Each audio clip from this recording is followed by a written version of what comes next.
tentang satu hal yang sebetulnya tidak perlu kita bahas lagi dengan mendalam, karena sudah melekat pada diri Bapak Ibu sebagai seorang guru.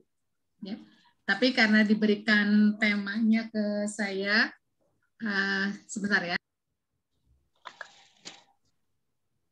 Temanya yang diberikan ke saya tentang peningkatan atau pengembangan kepribadian guru. Mari kita lihat juga dengan kaitannya dengan tugas kita sebagai pelayan publik dan apa sih yang bisa kita lakukan di era-era saat ini sebagai seorang guru. Ya. Izinkan saya untuk share screen. Kita tidak akan berkenalan dulu ya Bapak Ibu ya, karena cukup banyak. Berapa orang semuanya satu kelas? 71. Berapa? 70. Ini ada baru 39. 70.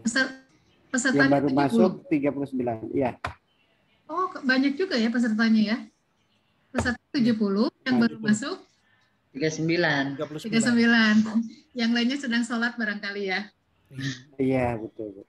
Asal jangan makan siang barusan aja. Ya, asal jangan makan Boleh siang. yang halangan, Bu. Ya, baik. Kita lanjut saja lah berapapun, karena nanti waktunya juga akan terus berjalan ya. Oke, saya membaca sekilas ada Pak Efrajim, ada Bu Neni, Pak Dedi, Bu Irma, kemudian Pak Cahya, Bu Iin, Pak Asep Syam ya, Pak Asep Syam.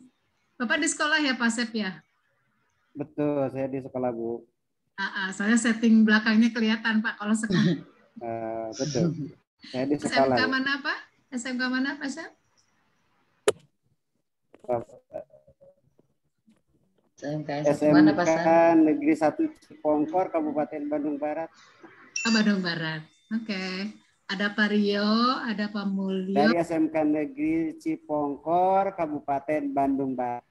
Ya, baik. Terima kasih Pak Asep, Pak Mulyo, kemudian Pak Dadang Sodikin, Bu Sulistirini, Bu Elis, Pak Yana ya, Pak Yana Cahya, Bu Maya, Pak Sony, Pak Ridwansyah, Ibu Kusmiati, Bu Isti, Bu Heni, Bu Kuswati, Bu Heni, wajahnya Ibu kalau background-nya kira-kira mengganggu, Bu, dihilangkan aja nggak apa-apa, Bu Heni.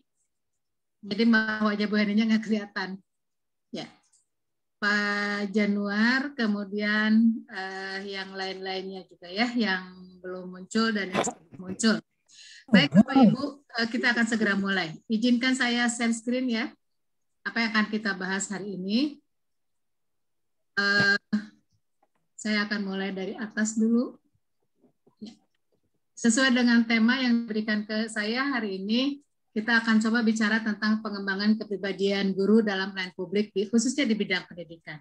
Ya, karena kalau kita bicara pelayanan publik memang sangat luas, sementara kita bertugas di bidang pendidikan.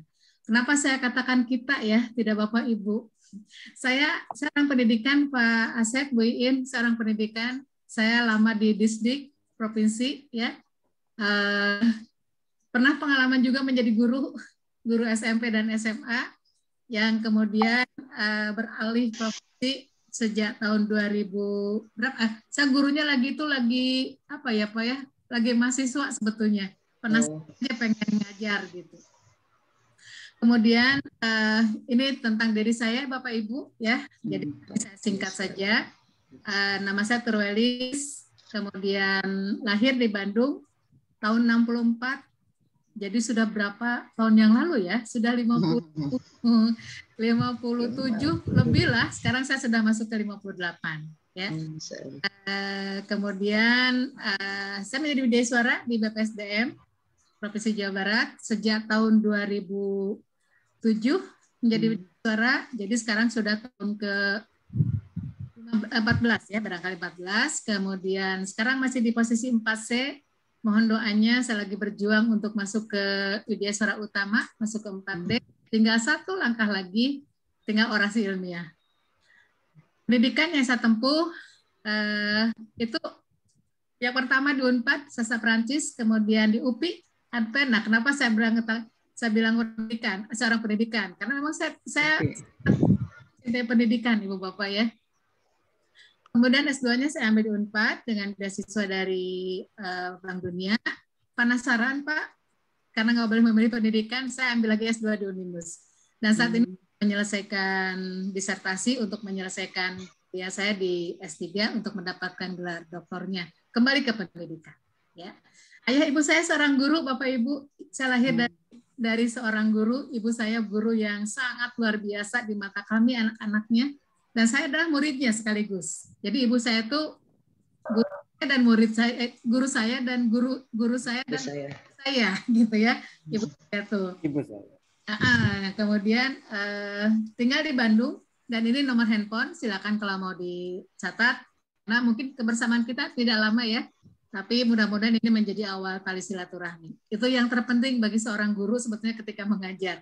Jadi menurut saya ketika dari tahun 2007 saya keliling-keliling mengajar kemana-mana, hal yang paling menyenangkan adalah menjalin silaturahmi dengan para peserta. Dan alhamdulillah hari ini saya dipertemukan dengan 71 ya. 70 berapa tadi? Ya, 71 orang yang meskipun belum hadir semua, itulah rezeki bagi saya yang diberikan oleh Allah. Dari hari ke hari bertambah silaturahmi. Itu ya rezeki yang tidak ternilai. Dan email saya ada di sana, putra satu orang, ya, yang sama-sama berkiprah sebagai seorang pengajar juga. Jadi memang darah aja ya Pak Bu ya. Darah jadi guru. Hanya memang kita beda-beda bidang. Kalau saya lebih mengajar para PNS, kemudian anak saya mengajarnya mahasiswa, dosen di ya. Itu tentang diri saya. Nanti kita akan coba ngobrol-ngobrol lagi di belakang atau mungkin di Japri. Baik Bapak Ibu, sekali lagi tanpa bermaksud apa-apa, saya tidak sempat berkenalan dengan 71 ya, tapi nanti sambil berjalan saja, karena kita akan memasuki materi yang intinya. Apa sih yang diinginkan dari materi ini? Saya pribadi menginginkan bahwa materi ini bisa memberikan kemampuan pada teman-teman semua untuk memahami kepribadian guru yang sebetulnya ini sudah bukan harus dibahas kembali. Ketika teman-teman memilih menjadi seorang guru, itu sudah langsung melekat pasti yang 4 kompetensi ini ya. Salah satunya adalah kepribadian guru. Dan bagaimana mengembangkannya dalam menjalankan tugas sebagai pelayan publik di bidang pendidikan. Nah, mari nanti kita bahas kenapa sih harus dikaitkan dengan pelayanan publik. Ya. Oke, kita lanjut. Mari kita brainstorming dulu Bapak Ibu. Kita semua sekarang sedang ada di era perubahan yang luar biasa ya, yang pasti dirasakan oleh guru. Perubahan yang pertama itu perubahan di era digitalisasi. Kemudian digitalisasi ini didorong ketika terjadinya secara global dunia mengakui revolusi industri 4.0, 4.0. Ini berdampak pada pendidikan, sangat berdampak pada pendidikan. Nah, apa yang menjadi ciri perubahan bagi kita sebagai seorang pengajar ketika terjadi masuknya era 4.0? Digitalisasi anak-anak kita, Pak Ibu, murid-murid Bapak Ibu, peserta saya juga sekarang lebih canggih dengan IT, dan saya tidak pernah membayangkan dulu mengajar di hadapan 71 orang dari rumah. Itu yang perubahan yang dirasakan. Dulu kan yang ngajar itu kita ketemu tatap muka kelas gitu ya. Saya ada hadir di hadapan peserta, tapi sekarang kita bisa ubah modelnya dengan virtual. Nah, kondisi ini juga didorong oleh pandemi. Ya, kondisi ini didorong oleh pandemi. Yang namanya lockdown itu sangat-sangat berpengaruh pada berbagai sektor kehidupan manusia. Secara pemerintahan, ketika di awal kita hanya melihat dulu, oh ini pengaruhnya ke sektor kesehatan. Ternyata dari sektor kesehatan berdampak banyak. Sektor ekonomi. Ekonomi juga berdampak lagi pada sektor pariwisata. Nah sekarang kan yang namanya mudik juga Bu diatur sekarang ya. Kalau dulu menjelang Lebaran itu wah sudah pada siap-siap mudik. Nah sekarang nggak bisa lagi karena ada perubahan. Sangat dibatasi. Pertanyaan saya untuk teman-teman ini, guru-guru yang luar biasa, apa sih tantangan kondisi yang tadi saya ceritakan bagi guru, bagi Bapak Ibu? Silakan, kita akan coba ngobrol Bapak Ibu, siapa yang akan mencoba duluan? Baik, saya Bu, boleh Bu? Bangga, Pak Saya Rio. Rizky. Baik, Ya. Assalamualaikum warahmatullahi wabarakatuh. Waalaikumsalam. Pak Rio dari unit kerjanya? Baik, nama saya Rio dari SMKN 2 Purwakarta. Saya mengampu mata pelajaran kepariwisataan. Nah, sip. Gimana nih ceritanya? Karena Pak Rio. background saya memang dari pariwisata dari UPI. Nah, gini Bu, saya cerita saja dari awal bahwa saya background saya sebenarnya memang bukan guru pada saat itu Bu ya, saat ini pun juga. Saya profesi saya sebagai HRD di sebuah hotel pada saat 2018 kemarin. Luar biasa, sangat jauh mungkin dari profesinya saya saat ini gitu ya.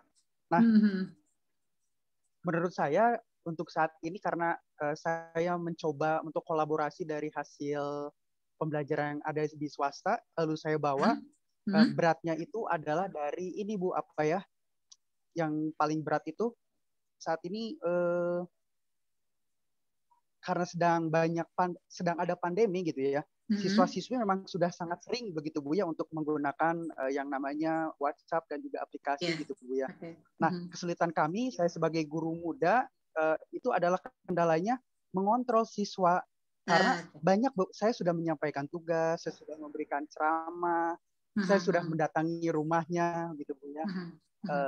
Mereka sangat luar biasa cueknya gitu Bu ya. Jadi saya sebagai guru pun juga luar biasa, pasti beberapa teman-teman juga pasti seperti itu gitu Bu ya. Saya menghubungi orang tuanya, alhamdulillah ada yang respon dan juga ada yang tidak gitu Bu ya.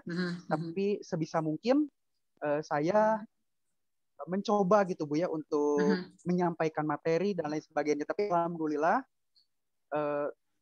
beberapa siswa bisa mengikuti gitu Bu ya, walaupun mohon maaf kendala mereka itu satu sih Bu, kuota. Alhamdulillah sekolah sudah menyampaikan dan memberikan solusi begitu ya. Namun memang balik lagi gitu Bu ya ke beberapa siswa-siswi kami gitu ya, mungkin saya yang kurang baik menyampaikan gitu ya, balik lagi ke saya gitu Bu ya, proses bagaimana untuk ayo kerjakan tugasnya, ayo kita belajar gitu ya. Nah mungkin seperti itu Bu, kendala-kendala dari saat ini yang di pandemi yang saya rasakan sampai dengan sekarang. Begitu Bu. Terima kasih. Terima kasih Pak Rio. Terima kasih banyak, keren Pak. Kayaknya memang bukan cuma masalah Pak Rio ya. Masalah teman-teman yang lain juga kayaknya sih sepertinya. Saya tambahkan Ibu ya, boleh? Saya Bu, silakan. Kalau saya tambahkan boleh Bu? Bu Efrajin dulu Pak. Oh.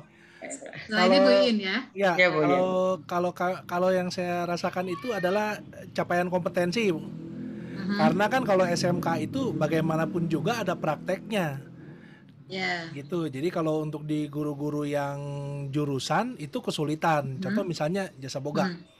Anak boga itu kan harus ngajar masak, itu kan tes Bu, susah untuk diajarin. Betul. Gambarnya bagus Pak Efra. Tesnya nggak tahu. Iya, gitu. Itu nggak bisa diajar, nggak bisa dikasih tahu. Gini ya, kita bayangkan rasanya, nggak bisa. Dengan rasa asin gitu seperti apa? Kan nggak bisa Bu. Itu jadi tantangannya kalau di sekolah saya, kebetulan sekolah saya itu jurusannya pariwisata Bu. Gitu. Jadi ada jasa boga, ada busana, kemudian ada tata kecantikan, UPW, AP. Nah, jadi tantangannya adalah di guru-guru jurusan, apalagi kayak jasa boga, itu tantangannya adalah kompetensinya, cara nyampainya seperti apa. Gitu. Ya, mungkin itu aja Bu kalau dari saya. Baik Pak Efrajim, saya juga jadi ngebayangin Pak gimana rasanya bikin sop gitu ya dengan benar. Ya Pak ya. Oke Bu In terakhir, silakan Bu In. Baik Bu, Assalamualaikum warahmatullahi wabarakatuh. Waalaikumsalam. Saya Bu In Memunah, guru SMK Negeri 1 Tambun Selatan Bekasi. Saya guru produktif tata boga yang diceritakan Pak Efra, bener banget. Itu nasib saya. Jadi saya mengajar PCKI itu kue Indonesia. Ya, jadi pengelolaan kue Indonesia itu mereka praktek di rumah. Saya nggak tahu itu tingkat keberhasilannya kan bantet atau tidak, mengembang atau tidak, makanya dikasih fotonya, videonya, bagus nak gitu aja. Saya udah appreciate hasilnya mereka gitu. Saya masukkan ke Facebook gitu kan, mereka senang. Nah itu tantangan saya itu saya tidak merasakan rasanya gitu. Ini masih siap pas atau tidak atau gimana. Itu yang satu Bu sebagai guru produktif. Sebagai Wakasek Hubin, kami terkendala untuk PKL siswa Bu. 1 semester kami vakum karena semua hotel tutup, tidak butuh siswa praktek, jangan siswa praktek. Karyawannya pun dirumahkan setengahnya. Bahkan di PHK sepihak. Jadi untuk prakteknya, untuk prakerinnya jurusan boga dan hotel terhambat. Dan semua jurusan seperti pemasaran, UPW apalagi semua museum di Monas, di Museum Pahlawan dan semua Fathahillah libur semua. Libur ya, nggak bisa dikunjungi ya. Iya, alhamdulillah sekarang udah mulai Bu. Per Oktober kami udah mengeluarkan siswa. Namun ketika kami keluarkan siswa, HRD-nya bilang gini, HRD IBIS, Bu Iin, anak Bu Iin tuh bukannya generasi rebahan, tapi generasi tengkurap. Kenapa Bu? Kenapa maksudnya? Kalau rebahan dia bisa masih melek, masih tahu dunia, masih di dunia. Tapi tengkurap itu dia udah nggak fokus sama dia sedang ada di dunia apa gitu, dunia maya atau dunia real gitu. Jadi ketika datang ke hotel mereka tatapan kosong, rasa takut, rasa pokoknya campur aduk dia seperti robot keluar rumah gitu. Maksudnya masih belum connect sama dunia realnya gitu, masih dengan dunia maya. Jadi itu kendala kami untuk mencarikan mereka prakerin Bu. Sampai sekarang masih baru 50% Bu, belum semua keluar. Saya juga bingung industri belum menerima semua. Begitu aja Bu kendala dari saya. Terima kasih atas waktunya. Assalamualaikum warahmatullahi wabarakatuh. Waalaikumsalam. Terima kasih Bu Iin. Bu, Bu Iin, Pak Rio dan Pak Efrazin. Itu 3 yang menyampaikan. Tapi kalau menurut saya sebetulnya ini kan menjadi masalah semua ya. Hampir kondisi ini terjadi pada semua sekolah. Apalagi yang SMK. Saya juga membayangkan Bu Iin, Pak Rio, Pak Efrazin dan teman-teman yang lain. Betapa sulitnya kita mencari media untuk praktek nyata itu sulit banget untuk saat ini. Ya. Nah, ternyata tantangan bagi guru cukup berat ya Ibu ya. Tidak ya untuk guru untuk menghadapi perubahan ini. Ya, saya akan kembali ke slide-nya Bapak Ibu. Mari kita kaitkan apa yang tadi disampaikan oleh Pak Rio, Bu Iin dan Pak Sren. Mari kita lihat dan ini sekali lagi Bapak Ibu, sekali lagi saya mohon maaf, ini pasti sudah sangat melekat lah pada diri Bapak Ibu. Meskipun Pak Rio tadi mengatakan basic awalnya dari HRD di hotel ya Pak ya, tapi ketika masuk pendidikan pasti mengerti banget lah tentang ini. Nah, sekarang tantangan yang Bapak Ibu rasakan tadi yang diceritakan oleh teman-teman bertiga, bagaimana mencapai capaian kompetensinya, susahnya bagaimana, kemudian Pak Rio tadi kalau saya menangkap ada motivasi yang menurun dari peserta didik kita dengan model yang seperti begini. Mari kita jujur saja Bapak Ibu, kadang-kadang kita nggak konsen loh pada video, pada Zoom yang kita hadapi. Nggak konsen sebetulnya. Mungkin sambil mengerjakan pekerjaan lain. Nah, itu kan kalau menghadapi orang dewasa seperti Bapak Ibu, saya sih nggak masalah Pak Ibu, ya. Karena dewasa kan beda belajarnya dengan anak-anak, dengan di bawah Bapak Ibu, dengan kalau kami itu sudah di andragogi. Bahkan sebenarnya saya sekarang meneliti Bapak Ibu, kita tuh bukan di andragogi, tapi di hetagogi, gitu ya. Nah, tapi Bapak Ibu kan jadi pedagogi. Ini yang kaitan dengan tadi cerita dari Pak Rio, Pak Efrazin dan Bu Iin. Ternyata untuk memenuhi pedagoginya saat ini kita terkendala. Profesionalisme kita juga terkendala saat ini. Sosial kita jelas ya Bapak Ibu, nggak bisa lagi masuk ke sekolah, tidak lagi bisa bertemu dengan orang tua bebas, ketemu lagi dengan komite sekolah, dengan kepala sekolah pun tidak sesering dulu bertemunya, ada batasan-batasan yang memang harus kita taati hari ini. Nah, satu lagi Bapak Ibu, kompetensi guru yang akan kita lihat hari ini adalah kepribadian. Ini salah nulis kepribadian. Nah, tadi saya senang dengan cerita Pak Rio, Bu Iin, dan Pak Efrazin. Sedih ya, kesel ya, gelisah ya. Nah, Bu, itu sebetulnya berawal dari bagaimana Bapak Ibu memiliki kepribadian sebagai seorang guru. ya, memiliki atensi pada tugas Bapak Ibu sebagai seorang guru. Karena perlu kita yakini sama-sama Bapak Ibu bahwa seorang guru itu bukan hanya memberikan transfer knowledge. Tugas kita itu bukan hanya menyampaikan materi, ya, tapi bagaimana juga kita mendidik. Mengajar dan mendidik kan beda ya. Tadi Pak Ferry juga pagi-pagi sudah memberikan mengajar dan mendidik. Kalau mengajar, Bu, lebih dominannya pada bagaimana kita menyampaikan substansi materi, transfer knowledge. Tapi tugas kita adalah sebagai pendidik. Nah, tugas pendidik itu sangat-sangat menuntut adanya kompetensi kepribadian yang besar dari teman-teman semua. Apa cirinya? Bu Eli boleh di-mute, Bu Eli? Ya.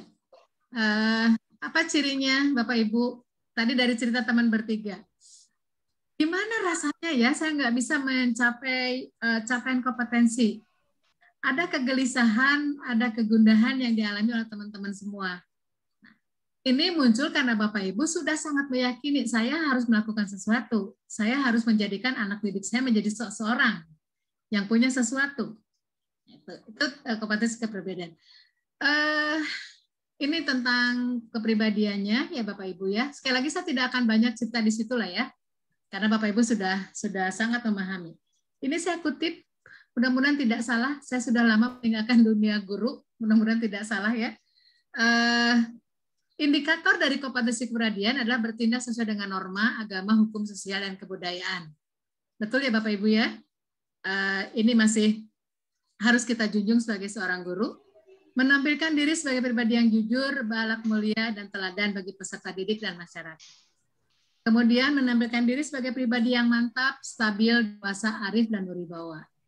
Menunjukkan etos kerja, tanggung jawab yang tinggi, rasa bangga menjadi guru. Nah, ini Bu, rasa bangga menjadi guru, dan self-confidence. Serta yang terakhir adalah menjunjung tinggi kode etik profesi guru. Kalau kita melihat dari indikator-indikator yang tadi saya sampaikan, ini semuanya bermuara pada soft skill. Ya. Kalau cara Bapak Ibu mengajar, itu lebih kepada kreativitas atau kepada hard skill-nya, pengetahuannya.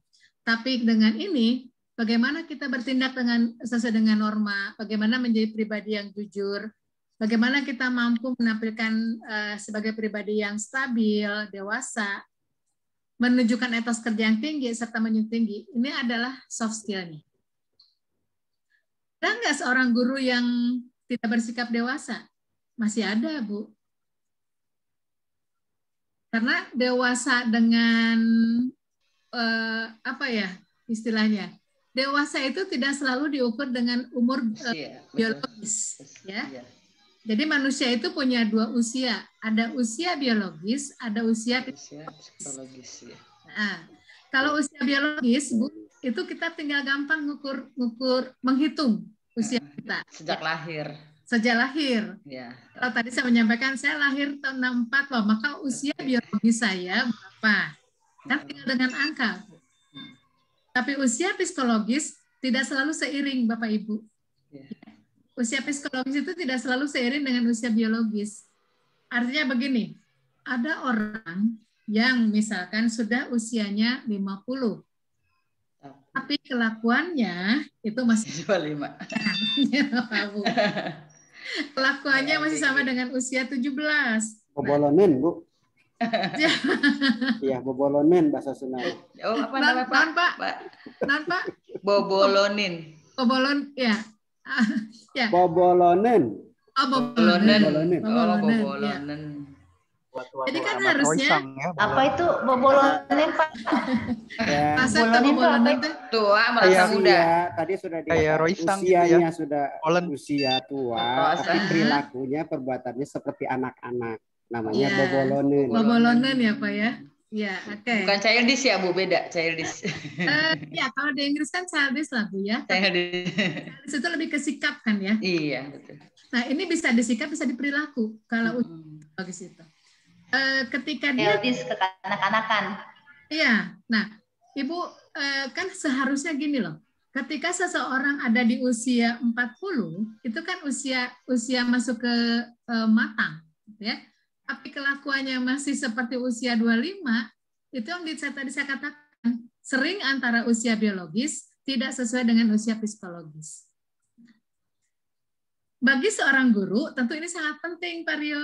Ya, bagi seorang guru tentu sangat penting, apalagi Bapak Ibu dihadapkan pada anak-anak yang usianya sedang mencari jati diri yang luar biasa, Pak. Di usia anak-anak SMA, SMK itu mereka sedang mencari jati diri yang luar biasa. Makanya dalam tanda petik ya Bapak Ibu ya, dalam tanda petik kebandelannya, kemudian kreativitasnya itu kadang-kadang tidak terkontrol oleh kita. Karena memang mereka sedang di fase itu, fase sedang mencari jati diri. Nah,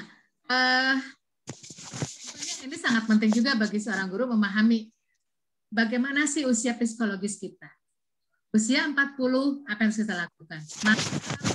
Stabil dewasa. Kalau childish ada nggak? Selalu ada, Bu. Unsur childish itu tidak akan hilang. Sampai nenek-nenek, kakek-kakek, Pak, tidak akan hilang. Kalau childish itu. Pasti akan ada. Pernah melihat nggak seorang nenek-nenek akhirnya manjanya luar biasa? Itu kan kembali ke childish. Ya. Tapi bagaimana kita mengelola? Ketika Bapak Ibu punya sifat kekanak-kanakan, pasti ada, Pak Ibu ya. Jangankan Bapak. Saya juga sama, Bu. Saya juga ada. Apalagi Bu ya, punten ya Ibu ya, kalau sudah ketemu suami rasanya pengen dimanja. Emang itu bukan childish, Bu, kalau dimanja. Nggak apa-apa pada tempatnya itu, Bu. Itu pada tempatnya. Pada tempatnya ya. Betul. Bapak-bapak juga childish-nya ada, Pak. Iya, pengen diambilin makan. Pengen digendong, Bu. Pengen diambilin makan. Pengen orang bikin kopi juga bisa sendiri sebetulnya. Iya, sebenarnya benar. Buatkan kopi. Nah, jadi itu saya maksud. Sifat childish itu akan ada, tapi bagaimana kita mengelolanya, ya. Nah, ketika hadir sebagai figur seorang guru, Bapak Ibu, tentu ini tidak boleh muncul di depan anak-anak. Yang harus muncul adalah sikap pribadi yang mantap, stabil, dewasa, arif, dan bijaksana. Ya. Nah, ini sekedar mengulas saja sekali lagi, Bapak Ibu, sekali lagi ini pasti sudah sangat melekat pada teman-teman semua. Sebagai seorang guru, mau di jenjang manapun, Pak Rio, mau di muda, madya, ataupun utama, pasti ini sudah melekat. Karena biasanya gini, Pak, lingkungan itu akan membentuk. Ketika Bapak Ibu masuk ke sekolah, otomatis ketemu siswa, itu Bapak Ibu secara spontan, itu akan bersikap sebagai seorang guru. Karena nanti Bapak Ibu kan butuh pengakuan dari siswa, bahwa ini guru kalian loh gitu ya. Maka untuk mendapatkan pengakuan ini, Ibu Bapak akan bersikap sebagai seorang guru. Jadi kalau bicara kompetensi pedagogik, Ibu Bapak pelajari ketika di sekolah, ketika kuliah, ya. Ibu Bapak praktekkan ketika menjadi guru, kemudian kepribadian sosial, tidak dipelajari secara utuh karena kita belajar dari kehidupan. Kepribadian, kompetensi kepribadian juga berkembang sesuai dengan kehidupan kita, lingkungan kita. Nah, ini kita akan berlanjut. Tadi saya bicara kepribadian, karena tadi judul mata latihnya dikaitkan dengan pelayanan publik. Saya ambil dari Undang-Undang 5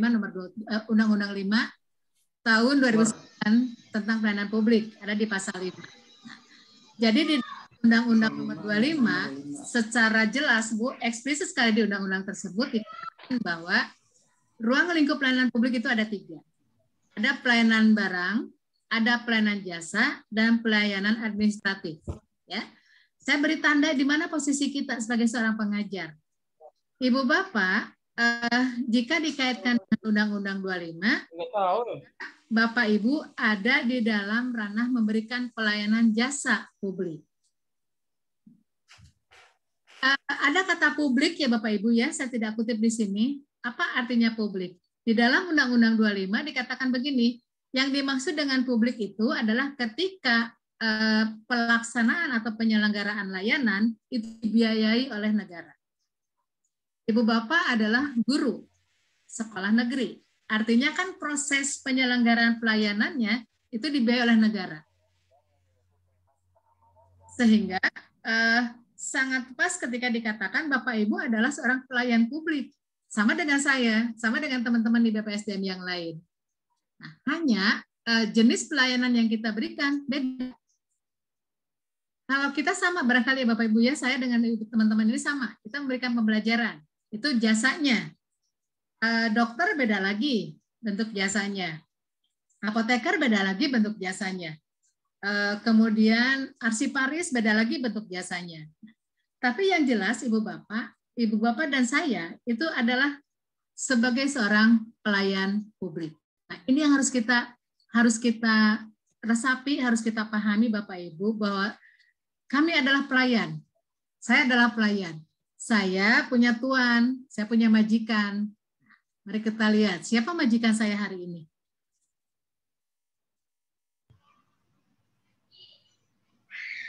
Coba, kira-kira siapa majikan saya hari ini, Bu, Pak? Peserta. Peserta. Jadi kalau ada peserta 71, dia adalah pelayan dari 71 orang. Plus penyelenggara ya. Saya pelayan, dan saya memberikan pelayanan kepada penyelenggara. Pelayanan saya kepada Bapak Ibu yang 71 adalah dengan proses kita seperti begini. Dalam tanda kutipnya mengajarlah Bapak Ibu ya. Kalau saya lebih senang sharing sebetulnya si Vario ya.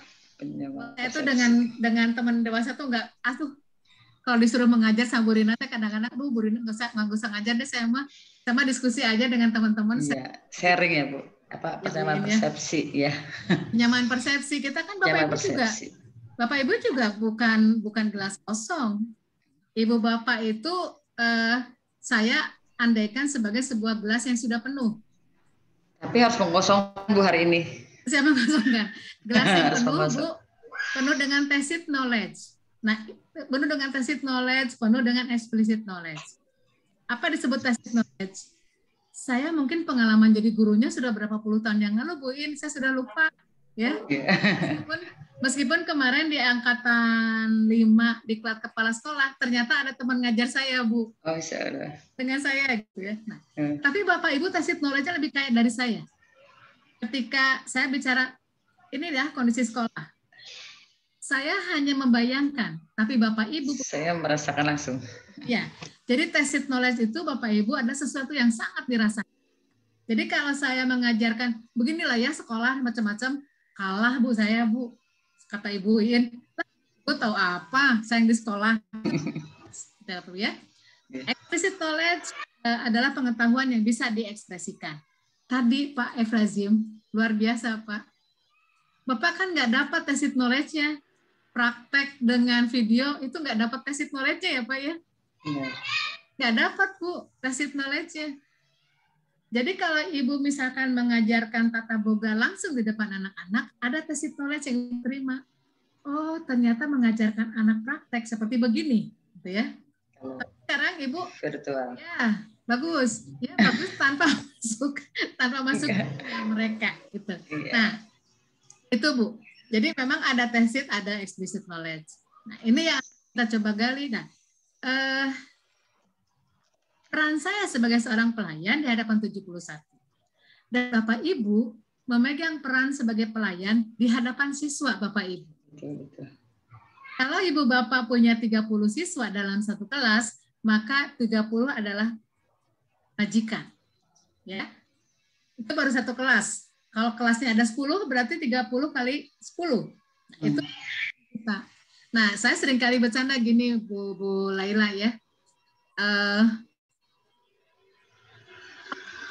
Konteks majikan ketika kita berada dalam posisi pelayan publik. Jadi nggak usah, Bu, misalkan gini, Bu teroris ambilkan minum dong. Ya, itu bukan konteks majikan saya.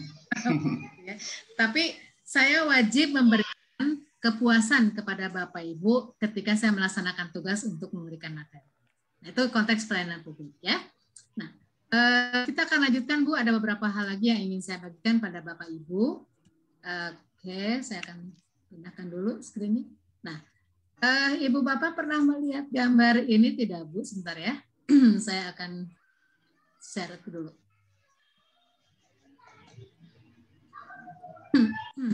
Pernah melihat gambar ini? Kok diberhentikan? Aduh, tuh kan salah klik ya. Muncul. Salah klik, maksudnya mau digedein malah jadi. Nah, gambar ini Bapak Ibu? Iya. Iya, pernah.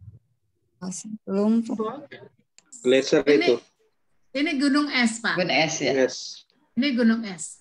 Ya. Nah, kenapa saya berikan gambar ini? Iceberg syndrome. Atau iceberg syndrome. Fenomena gunung es.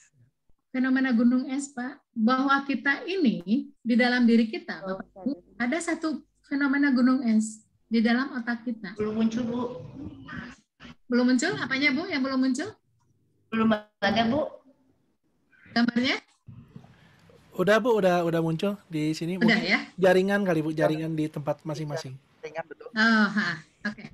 Saya akan cerita saja Bapak Ibu bagi yang belum muncul ya. Nanti mudah-mudahan muncul. Nah, Ibu Bapak, potensi otak kita itu sebetulnya besar, ya. Tapi yang muncul ke permukaan yang sudah digunakan itu sedikit sekali, Ibu Bapak. Kalau menurut beberapa teori psikologi itu baru 15%. Maaf, 15%. Baru maksimal itu 15% digunakan. Kita rata-rata di antara 10, Pak. Manusia itu 10%. Jadi sebetulnya kita tuh punya potensi yang cukup besar. Yang digunakan baru sedikit. Di bawahnya jauh lebih besar dibandingkan dengan yang sudah muncul. Kalau Einstein, Pak Ibu, itu sudah menggunakan otaknya hampir di 15%. Segitu ya. Einstein itu loh, Bu, ya. Jadi ketika saya baca bukunya tentang Einstein, Bu, itu menarik bukunya tentang Einstein. Saya baca yang Einstein and His Religion. 15%. Terus saya bertanya pada diri saya sendiri, kalau Einstein 15% turun berapa? Ya, Bu, 0,0. Kalau Einstein saja baru 15%, terus Turwalis berapa gitu loh ya? Apalagi saya, Bu. Saya cari pelajari Bapak Ibu, saya baca, Bu, ternyata manusia seperti kita, ya seperti kita, itu baru menggunakan 0,01%. Masih banyak yang utuhnya ya, Bu. Masih banyak yang utuhnya. Makanya kalau cari yang utuh tuh di kita, Bu, banyak yang utuh. Ori semua otaknya. Ori semua. Nah, mari kita lihat Bapak Ibu, kenapa kita belum bisa menggunakan secara optimal kapasitas otak kita. Di gambar ini saya perlihatkan di gambar ini ya Bapak Ibu ya, ada beberapa penyebab mengapa kita tidak bisa mengeluarkan kepribadian secara optimal. Yang pertama adanya past trauma. Apa itu past trauma? Trauma di masa lalu. Ya. Kemudian ada disempowering belief. Ada keyakinan yang nggak kuat gitu, jadi ragu-ragu, Bu. Ragu-ragu ya. Ragu-ragu ya. Yang ketiga adanya lack of focus. Kita tuh kadang-kadang nggak fokus ya. Iya. Kali kita nggak fokus. Sehingga ketidakfokusan kita itu memberikan pengaruh pada mengoptimalisasikan kepribadian kita. Nah, berikutnya ada negatif emotion, emosi yang negatif, benci, marah, kemudian sedih, iri. Nah, Ibu Bapak, ketika saya mempelajari tentang emosi, tentang kecerdasan emosi, setiap manusia itu harus kok punya emosi, ya. Tidak ada ya, Bu. Emosi itu fitrah, Bu. Semua ada emosi, tapi ada emosi negatif, ada emosi positif. Nah, yang sering menghambat itu adalah emosi negatif. Ngiri pada orang lain, kesal pada orang lain, ada guru yang cepat naik pangkatnya terus macam-macam kita nudingnya gitu Bu ya. Kemudian poor self image. Apa yang dimaksud dengan poor self image? Kita tidak punya gambaran diri yang jelas. Who am I-nya tidak terjawab. Ya. Jadi who am I itu penting banget Bapak Ibu untuk menjawab siapa diri kita. Sehingga nanti akan mengarah, oh saya harus bersikap begini, saya harus mengambil keputusan begini. Nanti di bagian berikutnya saya akan cerita tentang who am I. Kemudian ada lagi satu lagi disempowering value. Nilai kehidupan kita juga nggak jelas Ibu Bapak.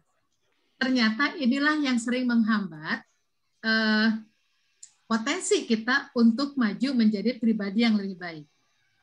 Sering kecewa, sering marah, kemudian tidak yakin pada diri sendiri, dan sebagainya. Dan ini saya masih merasakan, Bapak Ibu. Jujur, saya pun masih merasakan. saya sedang belajar, Pak, bagaimana mengelola ini semua. Artinya gini, ketika saya marah, saya harus bisa mengelola loh, ya. Kemudian kalau saya mulai tidak percaya diri, Bu, kan manusiawi ya Bu ya, kalau tidak percaya diri. Tapi bagaimana kita mengelola ketidakpercayaan diri kita supaya tidak membuat jatuh. Gitu, ya. Nah, ini Bapak Ibu, saya ingin sampaikan siang ini menjelang sore, ternyata diri kita itu masih banyak hal-hal yang harus kita kelola. Ada satu buku yang bagus Bapak Ibu, kalau mau baca, Manajemen Pikiran dan Perasaan. Nah, pikiran dan perasaan itu juga harus di-manage. Semua ya.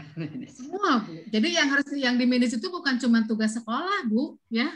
Bukan cuma pekerjaan siswa, tapi pikiran dan perasaan kita juga harus di-manage. Bagaimana manage-nya?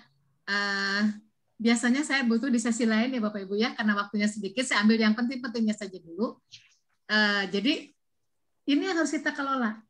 Emosi negatif bagaimana kita mengelolanya, self-image kita bagaimana mengelolanya, dan bagaimana kita memunculkan nilai, memiliki nilai. Oke, kita lanjutkan Ibu Bapak. Ya. Apa kaitannya dengan kepribadian? Ini akan menjadi Ibu Bapak, apa yang tidak optimalnya, ya? Kebiasaan hidup kita menjadi tidak optimal. Memori kita juga jadi tidak optimal ya Bu ya. Ibu kalau marah-marah sering lupa nggak? Iya, hilap Bu, hilap. Hilap kan? Kita tuh lagi emosi. Bapak-bapak jangan sampai lagi marah pulang ke rumah lupa ya Pak ya. Saya tuh lagi kesel banget sampai lupa pulang ke rumah. Nah, itu mah dihajar Bu. Ya Pak Efrajim ya. Dihajar eta mah. Kemudian emosi kita juga menjadi lemah. Ibu, kalau kita marah, sebetulnya apa yang sakit sih di diri kita? Semua fisik kita, Pak, itu akan terasa ketika kita marah. Jantung lebih cepat berdegup, tekanan darah naik, Pak, ya. Kolesterol naik, pokoknya lengkap lah bulah kalau sering marah, Mak. Jadi bagaimana kita mengelola emosi yang negatif. Nah, ini yang sedang kita bahas. Personality kita pun akan berpengaruh, Bapak Ibu, ketika kita tidak mampu membuang yang tadi. Ya, tidak fokus, nilai yang negatif, kemudian minder, itu akan menjadikan personality kita menjadi tidak kuat. Kalau misalkan, kalau misalkan Pak Rohman, ya, kalau misalkan Pak Rohman, Pak, nanti hari Senin jadi pembina upacara ya di depan siswa. Yep. Ya. Sering Bu, kita pernah membuat kesalahan ketika menjadi pembina upacara. Nah, yang disebut pastroma itu adalah ketika kita terbelenggu dengan kesalahan di masa lalu. Nggak mau dulu juga saya salah, nah itu pastroma. Sehingga orang tidak pernah melihat kapasitas kita ketika kita mencoba menutup.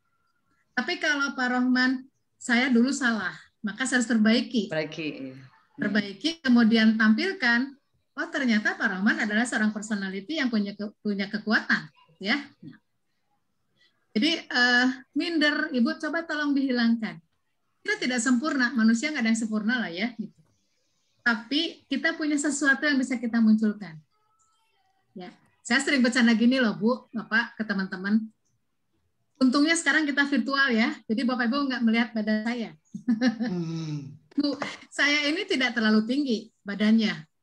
150 ya, tapi kan standar Bu, standar ya Bu ya, tapi ketika mengajar di kelas Bu, untuk nulis di papan tulis agak kesulitan Bu. Ya, suka bercanda ke teman-teman, jadi saya nggak pakai nulis di papan tulis ya, saya nulis di bawah aja. Nah itu bagaimana menutup kekurangan kita ya, karena kekurangan kita tuh kan sudah berkah dari Allah juga. Allah kan memberikan semua kelebihan tapi juga kekurangan ya. Kemudian dari sikap, attitude, ini akan berpengaruh. Feeling Bu, rasa juga akan berpengaruh ya, dengan tadi penghambat-penghambat yang tadi, dengan nilai yang negatif, tidak fokus, minder dan sebagainya. Dan yang terakhir ada self image. Kepercayaan diri kita, bukan percaya diri, apa namanya? Citra diri kita. Sehingga kita nggak punya konsep who am I, kita tuh siapa. Ketika ditanya, Bu In jadi guru, iya. Guru yang seperti apa? pokoknya nama guru nah itu. Guru yang produktif, emang guru produktif. Iya, tapi banyak loh Bu yang teman-teman pokoknya nama penting mah jadi guru, penting mah jadi guru. Ketika ditanya mau guru seperti apa, alah aku mah engkewe lah. Yang namanya kita nggak punya konsep diri. Bapak Ibu, kalau tadi saya sampaikan di awal, saya kuliah terus-terusan Pak, ya S1 ambil 2, S2 ambil 2, sekarang ambil S3. Itu salah satunya saya lagi membentuk konsep diri saya. Bukan berarti saya bukan tidak puas Bu, tapi ternyata begini loh Pak. Ternyata makin saya kuliah, satu makin banyak tidak tahu ternyata. Iya, semakin saya tahu. Makin banyak saya kuliah, makin banyak saya tidak tahu. Makin banyak saya ditugaskan mengajar, semakin banyak yang saya tidak tahu. Karena ketika mengajar kan saya harus mencari bahan. Makin saya ditugaskan, semakin banyak yang saya tidak tahu. Tapi semakin saya mencoba, maka konsep diri semakin kuat. Oke Bapak Ibu, ini mudah-mudahan bisa memotivasi teman-teman semua. Sekarang kita lihat apa yang disebut dengan konsep diri. Nah, dari tadi ya kita semua sudah bicara konsep diri. Apa itu konsep diri? Konsep adalah semua persepsi terhadap aspek diri. Lihat Ibu Bapak, ada aspek apa saja? Ada aspek fisik, sosial, psikologis. Jadi nggak bisa kita ngomong hanya fisik saja. Tapi di situ juga ada sosial dan psikologis. Malah saya tambahkan Bu, termasuk pengalaman spiritual. Aspek spiritual kita, ya keagamaan kita, keyakinan kita. Nah, jadi konsep diri itu dilihat dari 3 ini dari teori psikologinya, fisik, sosial, psikologis. Dari mana diperolehnya konsep diri? Diperoleh dari pengalaman. Pengalaman yang mana? Pengalaman ketika interaksi dengan orang lain. Jadi memang ketika bicara konsep diri, Bu, ada sebuah proses yang harus ditempuh, yaitu ada interaksi dengan orang lain. Ya. Konsep diri ini merupakan jawaban dari pertanyaan who am I? Artinya who am I, Bu? Pak? Siapakah saya? Gampang ya Pak ya? Bu, mudah sekali Bu, mudah sekali menjawab pertanyaan ini, menulis pertanyaan ini, atau menerjemahkan pertanyaan menjabarkan. Who am I? Siapakah saya? Menulisnya tinggal 3 kata. Who am I? Indonesia, siapa saya? 2 kata. Ibu menemukan jawabannya tidak semudah menuliskan pertanyaan. Saya selalu bertanya-tanya, siapa Turwalis? Dari mana Turwalis? Apa yang dimiliki Turwalis? Nah, terakhir Bapak Ibu, nanti pulang kemana ya Turwalis ya? Tuh Bu, pertanyaan terakhir yang saya coba kaitkan dengan tadi, fisik, sosial, kemudian spiritual. Ini yang berkaitan spiritual. Fisik, ya. Mau kemana? Siapa Turwalis ya? Gampang Bu menjawabnya. Kalau dari sisi fisik, seorang perempuan dengan tinggi badan 150, punya mata sipit, kemudian hidungnya tidak terlalu mancung, Bu. Sekarang berat badan lagi naik luar biasa karena di rumah banyak makan, gitu ya. Itu fisik. Mudah sekali menjawabnya. Dari sisi sosial, siapa Turwalis? Turwalis adalah seorang widyaswara. Bisa temannya ada Bu Rina. Turwalis ketika bersosial orang yang cerewet, yang cerewet, atau misalkan mudah bergaul dan sebagainya. Itu dari sisi psikologis, siapa Turwalis? Turwalis adalah seorang penakut, misalkan gitu Bu. Itu kan psikologis. Turwalis seorang pemarah. Berani. Atau pemberani, itu psikologis. Nah, itu bisa dijawab atas pengalaman kita berinteraksi dengan orang lain. Ya. Nah, Ibu Bapak, yang terakhir, pertanyaan terakhir. Setelah Turwalis hidup, nanti pulang kemana ya? Itu Bu yang mentok. Apakah yang punya Turwalis bisa menerima? Pulangnya saya, Pak Rio, gitu ya. Yang punya Turwalis siapa? Allah Subhanahu wa Ta'ala. Allah, bukan suami saya, bukan orang tua saya. Saya dititipkan oleh Allah ke orang tua saya. Orang tua saya ke suami saya. Suami. Jadi kalau misalnya gini saya bilang ke suami, jangan sampai merasa kehilangan. Kalau kita pergi, kenapa? dan bukan miliknya gitu. Bapak-bapak awas ya, jangan diartikan ya. Jangan pulang. Nah, pertanyaan tadi Bu itu selalu memancing diri saya. Nanti pulang kemana ya? Diterima nggak ya? Saya sudah punya bekal apa nih buat pulang, Bu? Karena kalau bekal ke kantor, ke sekolah, nggak bawa rantang. Bekal yang hakiki yang sebetulnya sudahkah punya saya. Nah, Bapak Ibu yang tadi ini maksudkan menjawabnya tidak semudah menuliskan. Cara kita memahami siapa kita, salah satunya adalah dengan bercermin, Bu. Satunya adalah dengan bercermin. Ya, masih banyak cara lain, tapi salah satunya adalah bercermin. Saya kalau bercermin, Pak Aryo, kalau bercermin saya melihat, kok kerutan sudah nambah ya. Kerutan di dahi kok nambah ya. Terus kok ubannya nambah lagi ya. Nah, bukan sekedar melihat gambar, Bu. Bukan sekedar melihat cerminan kita. Evaluasi dari cermin kita. Kalau kerutan sudah nambah, apa artinya? Oh, saya sudah tua. Ya. Kalau sudah tua, apa artinya? Nggak pantas lagi, Bu, pakai legging ke mall, pakai baju ketat, dan sebagainya, kayak gitulah ya. Gitu. Lucu, Bu. Diri, ya, Bu. Mengukur diri. Nah, ini Bu, betul kalimatnya. Mengukur diri. Jadi, konsep diri, Bapak Ibu, itu akan sangat-sangat diperlukan. Kenapa? Karena ini akan menjadi dasar kita mengambil. Nah, ini. Mengambil keputusan. Keputusan apa? Keputusan terhadap diri kita. Yang disebut dengan program master. Menjadi program master yang menggerakkan pikiran bawah sadar untuk menentukan apa yang dipikirkan, apa yang dirasakan, dan apa yang akan dilakukan. Nah, jadi Bapak Ibu, kepribadian kita itu juga akan ditentukan tentang konsep diri kita. Apa itu program master? Sebuah keputusan yang dibuat oleh Bapak Ibu yang didasari oleh keyakinan diri. Itu program master. Saya cerita sedikit ya Bapak Ibu ya, kita sharing.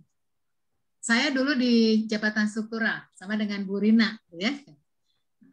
Di tahun 2007 Bu, saya ngotot ingin keluar dari jabatan struktural, Pak Rio.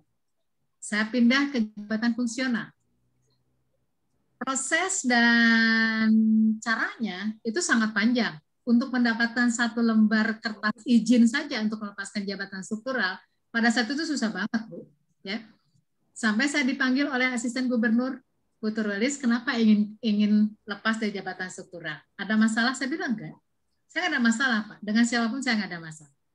Tapi saya menyadari, saya meyakini jalan karir saya adalah sebagai guru, saya bilang gitu. Sebagai pengajar. Kenapa begitu yakin? Kata beliau, saya sudah mengalami tes psikotes berapa kali. Dan hasil psikotes, Bu, di situ menyatakan bahwa saya akan cocok pekerjaannya kalau menjadi pengajar, gitu ya. Hasil psikotesnya. Tapi mungkin saya tidak akan berhasil, Bu, kalau saya menjadi seorang kepala bidang, misalkan kayak gitu. Karena memang itu hasil psikotes dan saya meyakini. Sehingga saya punya program master. Saya akan masuk menjadi seorang pengajar. Nah, keputusan saya ini itu didasari pada tadi. Konsep diri yang terdiri dari fisik. Saya nggak pernah Bapak Ibu bercita-cita menjadi pramugari. Damual ketampi Pak di mana-mana gitu. Ya, saya tahu diri Bu, saya mengukur diri banget. Saya tidak akan menjadi pramugari karena memang tidak cocok, tidak masuk kriteria dari fisik. Saya tidak bercita-cita Bu menjadi seorang dokter. Kenapa? Karena saya tahu Bu, saya tuh penakut dengan darah. Saya tuh paling nggak kuat seger gitu. Nah, dari dokter kan berkaitan dengan itu. Ya. Jadi saya, dari berbagai pengalaman hidup saya, inilah jalannya. Dan ternyata Bapak Ibu, sekadar sharing, ternyata ketika kita memilih keputusan dalam kehidupan yang didasarkan pada pengenalan diri kita, siapa? Itu insya Allah, Bu. Insya Allah, jalan akan mudah. Alhamdulillah Bapak Ibu, sampai hari ini saya dimudahkan oleh Allah jalan karir, jalan kehidupan. Tidak pernah membayangkan Pak bisa masuk ke 4, menaiki ke 4D, ya. Paling juga berhenti di 4A, gitu kan dulu mah gitu Pak Rio. Kita dengan pilihan yang tepat itu masuk terus, ya. Sekarang self. Diri itu kan self ya. Setiap orang, Bu, akan mengembangkan self-nya sejak kapan? Sejak lahir. Jadi sebetulnya kita tuh sudah meyakini diri kita sejak lahir. Tapi kan kita susah ya, Bu, mengingatnya waktu lahir, dan waktu lahir kan masih belum hidup kata anak saya, Bu. Ya. Nah, tapi mari kita lihat perkembangannya. 1 tahun, usia 1 tahun. Bapak Ibu coba lihat putra putri atau cucu, ya Pak Ibu ya. Kita lihat yang 1 tahun. Kalau ditanya mana hidungnya, pasti dia tunjuk hidungnya. Dia tunjuk. Mana matanya, dia akan tunjuk mata. Mana mulutnya, dia tunjuk mulut. Nah, tanpa sadar, Bu, kita sedang menguatkan konsep diri mereka. Nya itu, katanya, itu kan sebuah kata ganti yang menunjukkan kepemilikan. Berarti memang dia melekat, ini hidung saya, ini mata saya. Nah, saya jadi teringat sebuah lagu, Bapak Ibu, ketika saya masih kecil, mungkin Bapak Ibu juga sama ya. Masih ingat nggak lagu? Topi saya bundar. Bundar topi saya. Kalau tidak bundar. Bukan topi saya. Nah, Bu Sri baru nyanyi. Bu Sri, jadi ketika menyanyikan lagu itu, ini saya tahu apakah penciptanya sama pemikiran dengan saya, tapi saya merasa gini, oh kita sedang diajarkan loh, punya saya tuh bundar. Kalau nggak bundar, bukan punya saya. Jadi kita sangat tahu who am I kita. Jadi kalau hidungnya nggak pesek, bukan turwelis gitu. Ya. Kalau hidungnya bagus, mancung dan sebagainya, itu bukan turwelis. Nah, saya harus menerima, inilah diri saya. Kalau tidak bundar, bukan topi saya. Kalau bundar, itu punya saya. Saya harus menerima apa yang sudah diberikan pada diri saya. Itulah self. Bagaimana anak-anak berkembang, Bu, dengan self-nya? Ya. Masih ingat nggak ketika anak-anak kita kecil, nanti gede mau jadi apa? Apa jawabannya, Bu? Tentara, jadi polisi, jadi polisi, jadi dokter, jadi presiden. Nggak ada jawaban jarang. Yang tidak ada, Bu, yang tidak ada, saya belum pernah mendengar. Jadi Widyaiswara, nggak ada tuh anak-anak jawab gitu. Soalnya belum menggambar, Bu. Taunya guru. Banyak guru aja. Saya juga baru-baru aja, Bu. Jadi YouTuber. Wah, iya sekarang, Bu, contohnya soalnya. Jadi YouTuber sekarang mah. Jadi vlogger. Vlogger, ya. Yang jadi cepat uangnya, Bu. Cepat uangnya, mereka kan konsepnya cepat banget, Bu. Nah, iya. Tapi kan apa yang dicita-citakan sejak kecil, Bu, itu akan berubah, akan berkembang. Seiring waktu.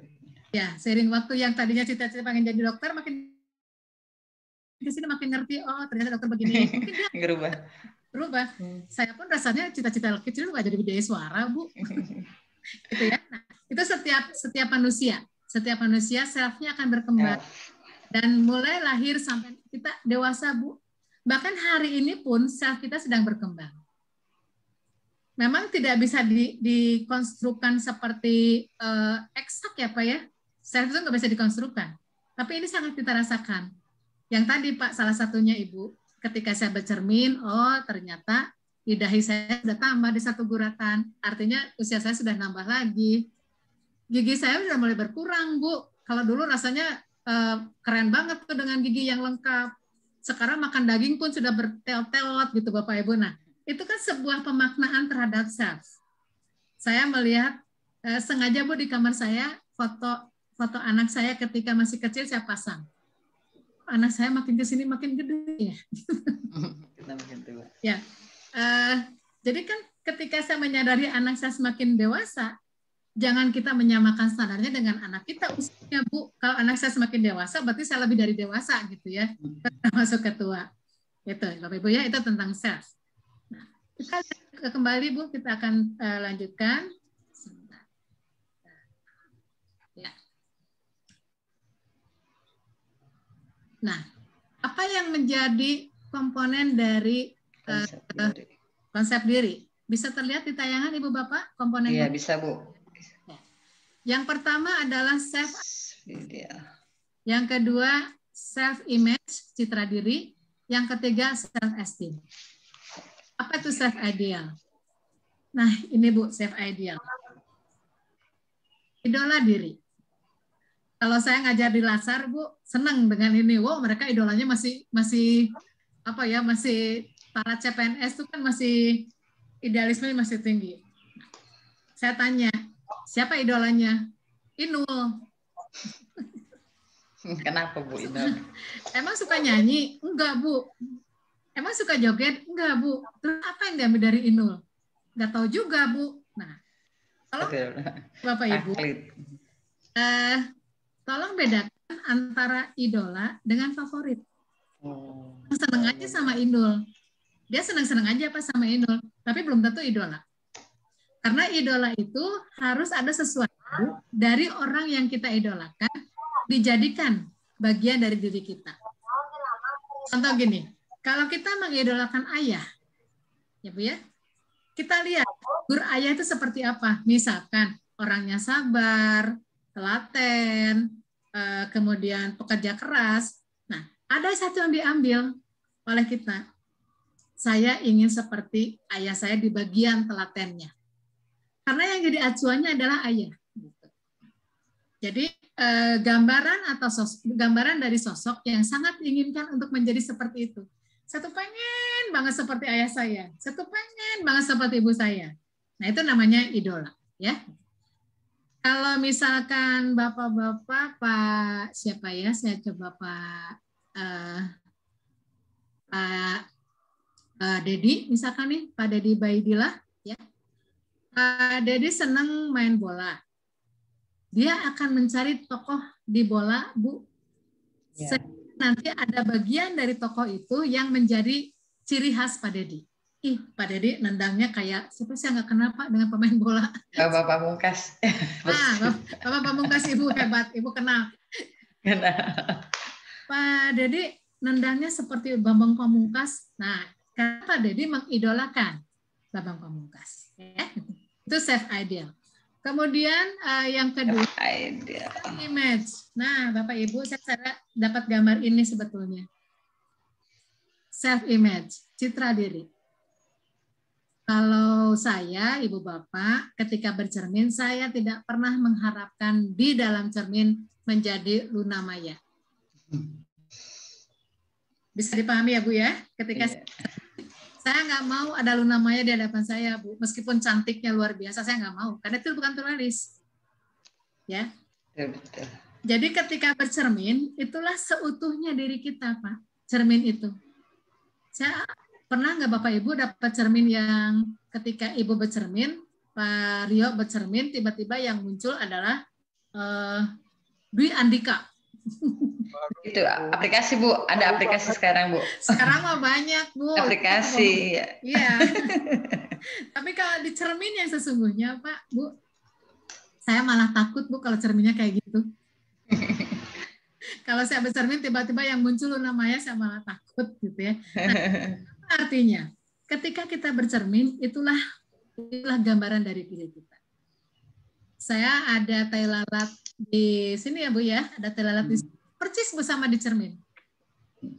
Ada tai lalatnya. Nggak hilang tuh di cermin tai lalatnya. Ya. Kalau saya ngantuk juga Pak, kelihatan banget di cermin itu ngantuknya. Gitu. Jadi cermin diri itu adalah bagaimana kita melihat diri sendiri. Look at yourself. Ke dalam diri kita sendiri. Baik fisik maupun lebih banyak ke fisik ya kalau cermin. Tapi di balik fisik tadi Bapak Ibu, yang tadi saya sampaikan, oh ketika saya sudah berkerut, bagaimana pribadi saya, bagaimana sikap saya. Tadi saya bercanda ya, saya sampaikan. Sekarang saya tuh anak pramuka Bapak Ibu. Saya anak pramuka yang hobinya camping Pak. Nah, yang dulu ketika masih remaja, SD, SMP sampai SMA Pak, tiap malam minggu itu camping. Tapi kalau sekarang saya masih camping Bu, asa aneh gitunya nini camping. Jadi haruslah beralih dari yang biasa kita lakukan ke arah yang sesuai dengan usia kita. Nah itu self image. Kemudian yang ketiga kita lanjutkan self esteem. Self esteem itu apa? Bagaimana kita mampu menghargai diri kita, Pak? Jadi kalau istilah anak-anak sekarang nih, lo kalau mau dihargai, hargai dulu dong diri sendiri. Bener loh Pak, Ibu. Itu benar kalimatnya. kalau pengen dihargai orang lain, mari kita hargai dulu diri sendiri. Semakin banyak kita menghargai diri kita, maka semakin hubungan sosial kita akan lebih baik, kemudian kualitas kehidupan kita akan lebih baik. Nah, tapi tidak berarti menjadi proud yang berlebihan ya Bu ya, tidak menjadi kesombongan menghargai diri sendiri. Salah satu kelemahan kita Ibu Bapak, kadang-kadang kita sulit melihat prestasi yang pernah kita peroleh. Di timur ini Pak ada sebuah budaya yang memang kita tidak memunculkan proud kita gitu ya. Tapi beberapa pengalaman saya keluar Bu ya, tentunya dengan biaya kantor ya Bu ya, saya keluar negeri itu dengan biaya kantor.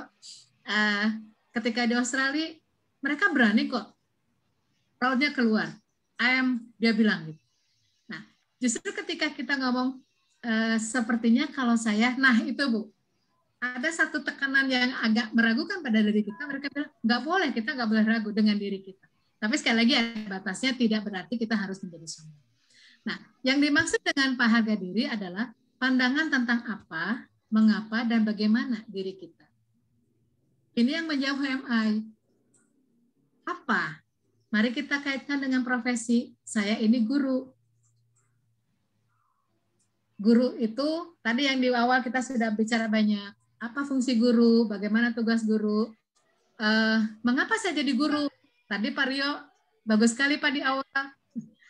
Bapak pasti lihat penghasilan Pak. Ya, Pak ya. Pasti kalau Bapak melihat penghasilan, ngapain Bapak tidak jadi guru? HRD di hotel itu Pak, sudah kebayang lah Pak di kepala saya gitu ya penghasilannya HRD di hotel. Kita nggak usah sebut ya Pak Rio ya. Tapi Bapak beralih menjadi seorang guru. Tentu ada tuntutan batin yang lain, bukan pada sisi materi. Nah, itu yang katakan mengapa. Mengapa Pak Rio menjadi guru ya? Pasti ada kepuasan Pak. Saya melihat, maaf ya Bapak Ibu kalau saya cerita kembali. Ini hari ini pas Bu, 18, 19, 20, 21. 4 tahun ya. Pas 4 tahun ibu saya meninggalkan. Ya Bu ya, meninggalkan keluarga, anak-anaknya, cucunya. Nah, ibu saya seorang guru, jadi saya merinding Bu kalau cerita ini. Ibu saya seorang guru ya, yang mengabdi sebagai gurunya Bu di SMP selama 35 tahun.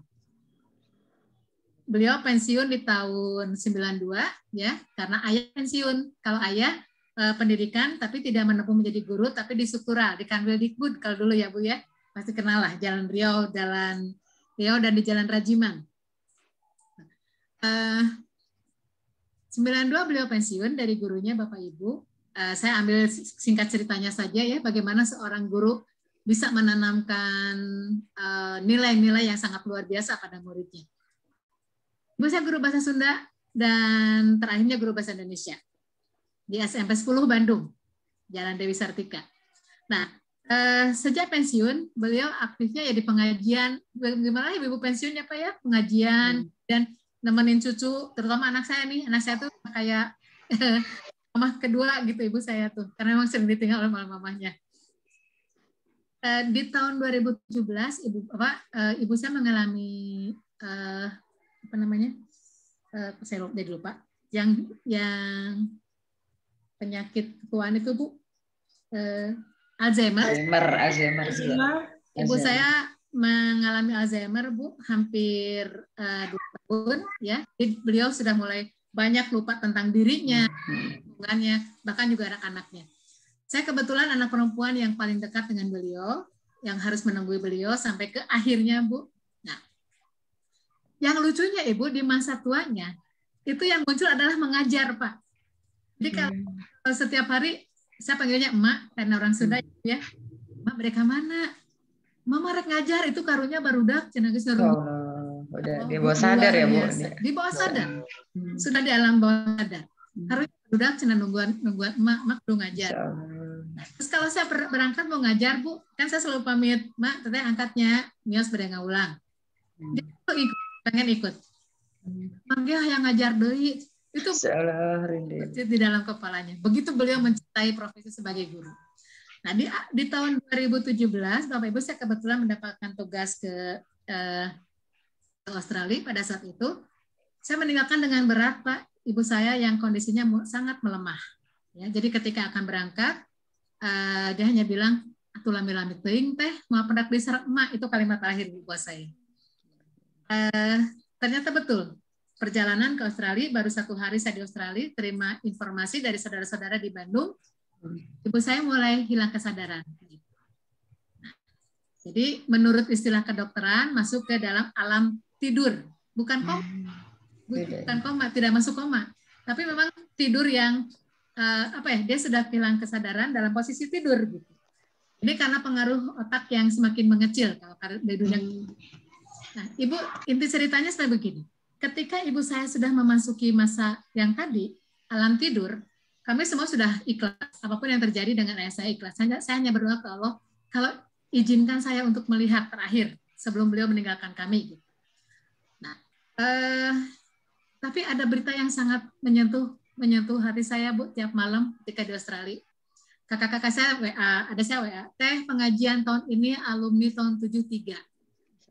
Anak siswanya ya? Siswanya, Bu, siswa beliau. Besok ganti lagi, teh yang pengajian malam ini alumni 79. Terus, Bu, bergantian alumni-alumninya itu. Ya, berarti kan mantan-mantan siswanya lah, Bu, ya. Saya. Masya Allah, Masya Allah. Itu yang membuat saya menangis, Bu. Itu yang membuat saya menangis, ya Allah, ternyata ibu saya tidak mengharapkan apa-apa ketika menjadi guru. Dari sisi materi beliau tidak mendapatkan banyak, Bu, ya, tapi ternyata balasannya di akhir. Doa itu yang selalu mengantarkan ibu saya. Tiap malam, Bu, bergantian. Yang sudah jadi direktur, yang sudah jadi apa-apa gitu ya, masih berkenan hadir di situ ngumpul untuk mendoakan ibu saya. Allah, subhanallah. Sampai ibu Allah mengizinkan mengabulkan doa saya sempat pulang ke Indonesia, masih sempat ketemu, tapi sudah dalam keadaan koma. Dibawalah ke rumah sakit di Bandung, Al-Islam. Alhamdulillahnya, Bu, qadarullahnya, rezeki kami, direktur rumah sakitnya alumni yang pernah oleh ibu saya. Jadi mendapatkan apa ya, prioritas lah untuk di treatmentnya gitu ya. Ini saya, gitu. Itu, Bu, yang saya ternyata ini guru saya. Dan mereka tidak pernah mengatakan bekas guru, enggak.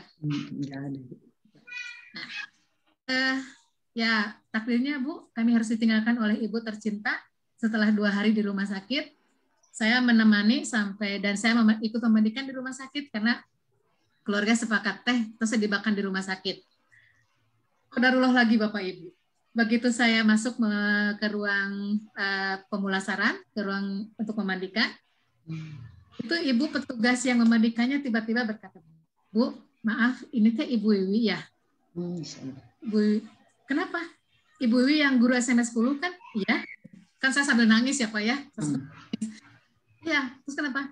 Ibu, ini adalah guru yang sangat saya kagumi, saya cintai. Itu petugas yang memandikannya, Bu, adalah siswanya.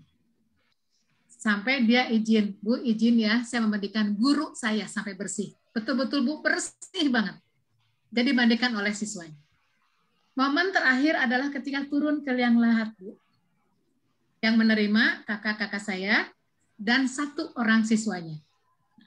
Ibu, dari rangkaian cerita ini saya sangat mengambil hikmah betapa seorang guru ketika tahu banget posisinya menjadi guru, bagaimana dia bersikap menjadi guru, bagaimana dia berperilaku seorang guru. Pak, kita tidak mengharapkan balasan ketika mengajar. Insya Allah balasan itu akan hadir suatu saat dalam momen apapun, dalam jalur apapun. Itu yang saya pelajari, Bu, dari ibu saya. Sehingga akhirnya, oh iya, saya juga nggak boleh terlalu berharap apa-apa. Tapi ternyata bekerja ikhlas itu, ya, bekerja ikhlas itu sebuah upaya kita, Ibu Bapak, untuk mendapatkan nilai kepribadian yang lebih baik. Ikhlas sajalah, Pak Mario, ya. Tadi anak-anaknya bandel-bandel, ya, karena itulah yang kita hadapi. Jadi kalau ibu saya tuh nggak pernah marah, Bu, gitu ya, ke siswa tuh, dan luar biasa. Saya sekarang punya sahabat sama-sama WI, dia juga siswanya ibu saya. Banyak cerita. Nah, mungkin dari cerita ini bisa menjadi sebuah inspirasi Bapak Ibu, ya, dari cerita seorang guru yang sekarang sudah tidak ada, tapi nilai gurunya ternyata bisa menanamkan bagaimana muridnya tetap mencintai gurunya sampai di akhir. Dari mana itu munculnya? Tadi Bu, konsep diri kita. Adalah guru. Guru seperti apa? Mengapa? Dan bagaimana kita akan bersikap seperti guru? Nah, ini 3 pertanyaan tadi. Apa, mengapa, dan bagaimana. Bapak Ibu ya. Nah, bagian terakhir yang ingin saya sampaikan Bapak Ibu, ini yang terakhir. Saya tidak banyak-banyak sih Pak Ibu ya, karena memang, tapi nanti kalau misalkan ada yang masih ingin silaturahmi, Bu, pengen ngobrol, silahkan Bapak Ibu, Japri, nggak apa-apa. Saya hanya punya 1 nomor, itu tanda orang setia, Pak Efrazib. Iya, setia dengan. Setiap ada 1 nomor, itu maksudnya Pak. Ya. Nah, saya ingin menyampaikan pada Bapak Ibu pemahaman saya tentang sebuah teori. Teori ini menggambarkan bagaimana kita berubah ke arah yang lebih baik. Dari mengerjakan pekerjaan sehari-hari yang menjadi kebiasaan kita, menjadi sebuah pekerjaan yang lebih baik, sehingga nanti Bapak Ibu yang biasa-biasa menjadi seorang guru yang biasa-biasa, menjadi seorang guru yang transformatif. Guru yang membawa perubahan pada anak-anaknya, guru yang membawa perubahan pada organisasinya. Ini teori U namanya Bu ya, U teori sebutnya. Nah, di sini ada beberapa langkah. Yang pertama adalah seeing. Mari kita berubah Ibu Bapak, seeing. Apa itu seeing? Dari looking to seeing, from looking to seeing. Apa bedanya looking dengan seeing? Looking itu melihat. Jadi kalau Bapak Ibu melihat siswa selama ini, oh ya, situ mah gitu, situ mah gitu, situ mah gitu. Itu melihat. Mari kita tingkatkan Bu menjadi seeing, tapi mengamati. Si A begini, kenapa? Karena latar belakang orang tuanya atau apa gitu. Mengamati. Bedanya Bu ya kalau melihat itu sepintas, tapi kalau mengamati lebih dalam. Nah, di sini akan muncul the art of improved inquiry. Akan muncul keinginan untuk terus mengeluarkan pertanyaan yang bermakna. Designing learning full question. Kenapa si Fulan itu nggak pernah masuk ya ke kelas? Kenapa jarang hadir di kelas? Kenapa di kelas ngantuk aja? Nah, itu full question. Full learning question. Ya. Ini yang pertama, berikutnya yang keduanya adalah sensing. From hearing to listening. Dari mendengar ke menyimak. Kan kita kalau mendengar biasanya, oh ya, Ibu cerita, oh iya ya, ya nak, gitu. Tapi kadang-kadang kita nggak ngerti apa yang diceritakan oleh siswa, Bu. Kadang-kadang kita tidak menaruh perhatian pada apa yang diceritakan siswa. Nah, mari kita mulai berubah Bapak Ibu, from hearing to listening. Belajar menyimak. Jadi di sini ada the art of listening. Ada seni mendengarkan, ya. Yang ketiga presencing. Presencing itu kehadiran. Nah, pertanyaannya juga Bapak Ibu, from doing to being. Jadi kalau selama ini kita hadir di kelas, apa ya istilahnya? Saya cari istilah yang Bapak pernah dengar gugur kewajiban? Ya. Kakak ngajar itu seperti mah gugur kewajiban aja. Mari kita ganti Pak, gugur kewajibannya menjadi sebuah keberadaan kita di depan siswa. Kan senang ya Bu ya kalau siswa itu, aduh kangen deh Bu Iin nggak datang-datang. Itu seneng banget Bu. Daripada gini, alhamdulillah Bu Iin nggak hadir. Ya, Pak, alhamdulillah gurunya nggak hadir. Itu kan rasa keberadaan kita tidak diakui Bu kalau siswa senang kita nggak hadir. Ya, tapi kalau siswanya merasakan kehadiran kita ada maknanya bagi mereka, sudah dalam posisi presensi. Hadir, Bu. Jadi bukan sekedar ada, tapi hadir. Hadir itu dengan jiwanya. Nah, untuk hadir ini, maka tadi pertanyaannya, who is myself? Siapa sih diri kita? What is my work? Apa pekerjaan kita? Yang berikutnya adalah crystallizing. Crystallizing itu apa? Mengkristalkan. Dari hanya berpikir menjadi mengkreasikan. Sehingga Ibu Bapak akan mempunyai sebuah hasil, sebuah produk. Ya. From thinking to creating. Jangan berpikir, duh si gananya lamun kia bagus tah, lamun kia bagus tah. Banyak lamunnya Bu, eta mah. Ya. Jadi kalau lamun kia bagus tah, si gana lamun ngajar kia bagus tah. Kalau sekolah diginiin bagus tah. Si gana from thinking. Mari kita wujudkan Pak pemikiran-pemikiran itu sekarang menjadi creating, ya. Itu from thinking creating. Kemudian yang ketiga co-creating. Kalau kita sudah mampu menciptakan, kita upscaling. Kita tingkatkan Bu, kita naikkan, baiki ya, upscaling. Nah di sini Ibu Bapak, kalau tadi di crystallizing kita akan ketemu dengan prototype hasil ciptaan Bapak Ibu. Kalau di upscaling kita akan ketemu kolaboratif, bekerja sama dengan guru lain, bekerja sama dengan siswa, bekerja sama dengan kepala sekolah. Itu adalah the art of collaborating. Kita lihat Bapak Ibu. Di tengah-tengah tanda panah ini ada 3 yang warna merah, ada 3 yang warna kuning. Yang warna merah ini adalah hal-hal yang sering menghambat kita untuk berubah menjadi lebih baik. Meningkatkan kepribadian kita. Apa hambatannya? Yang pertama FOZ. Voice of Judgment. Apa itu voice of judgment? Sering menghakimi, Bu. Belum apa-apa kita sudah menghakimi diri kita sendiri. Pasti saya mah nggak akan mampu lah, nggak bisa lah saya mah. Itu kan menghakimi, Bu. Dicoba juga belum, gitu kan ya. Voice of judgment, Bu, itu seringkali menjadi penghambat. Yang kalau dalam teori tadi, teori di Iceberg Syndrome, itu akan menjadi minder kita. Akan semakin menghambat peningkatan kepribadian kita. Yang kedua adalah voice of cynicism. Ini bisa muncul dari luar, bisa muncul dari dalam, Pak, 3-tiganya. Ya. Voice of judgment juga bisa muncul dari luar. Si Ibu mah nggak bisa pasti. Itu kan, Bu, voice of judgment-nya. Ya. Yang kedua tadi, voice of cynicism. Ketika kita ingin berubah, Pak Ibu, pasti ada yang namanya resistensi. Kadang-kadang ada yang berkata, ngapain sih? Alah, yang kepuji. Kayak gitu, pernah nggak dengar kayak gitu, Bu? Naon sih, naonan. Pasti yang kepuji lah. Pengen dapat pujian dari kepala sekolah. Itu kan voice of cynicism. Kalau kita yakin bahwa kita ikhlas mengerjakannya, Bapak Ibu, mari kita abaikan. Ya. Yang ketiga yang menjadi penghambat adalah voice of fear. Ketakutan. Mau ngapa-ngapain sieun, mau ngapa-ngapain takut, kan? Enggak takut gagal lah, takut apa? Katanya kalau kalah sebelum perang itu, Bu, agak tidak bagus juga gitu ya. Nah, tapi kita juga jangan modal nekat. Ketika kita melakukan ini kan pasti sudah punya modal. Modalnya apa? Ini, Bu, yang 3. Inilah yang sering mendorong, yang menjadi penghambat, menjadi pendorong dari upaya kita untuk berubah. Open mind. Mari kita buka pikiran kita, Pak, Ibu, ya. Open mind itu, mari kita meyakini bahwa kita tuh bukan paling benar. Enggak lah, Bu, ya. Pasti ada pikiran-pikiran kita di luar yang lebih baik dari kita. Nah, oleh karena itu, untuk membuka open mind, curiosity diperlukan, keingintahuan.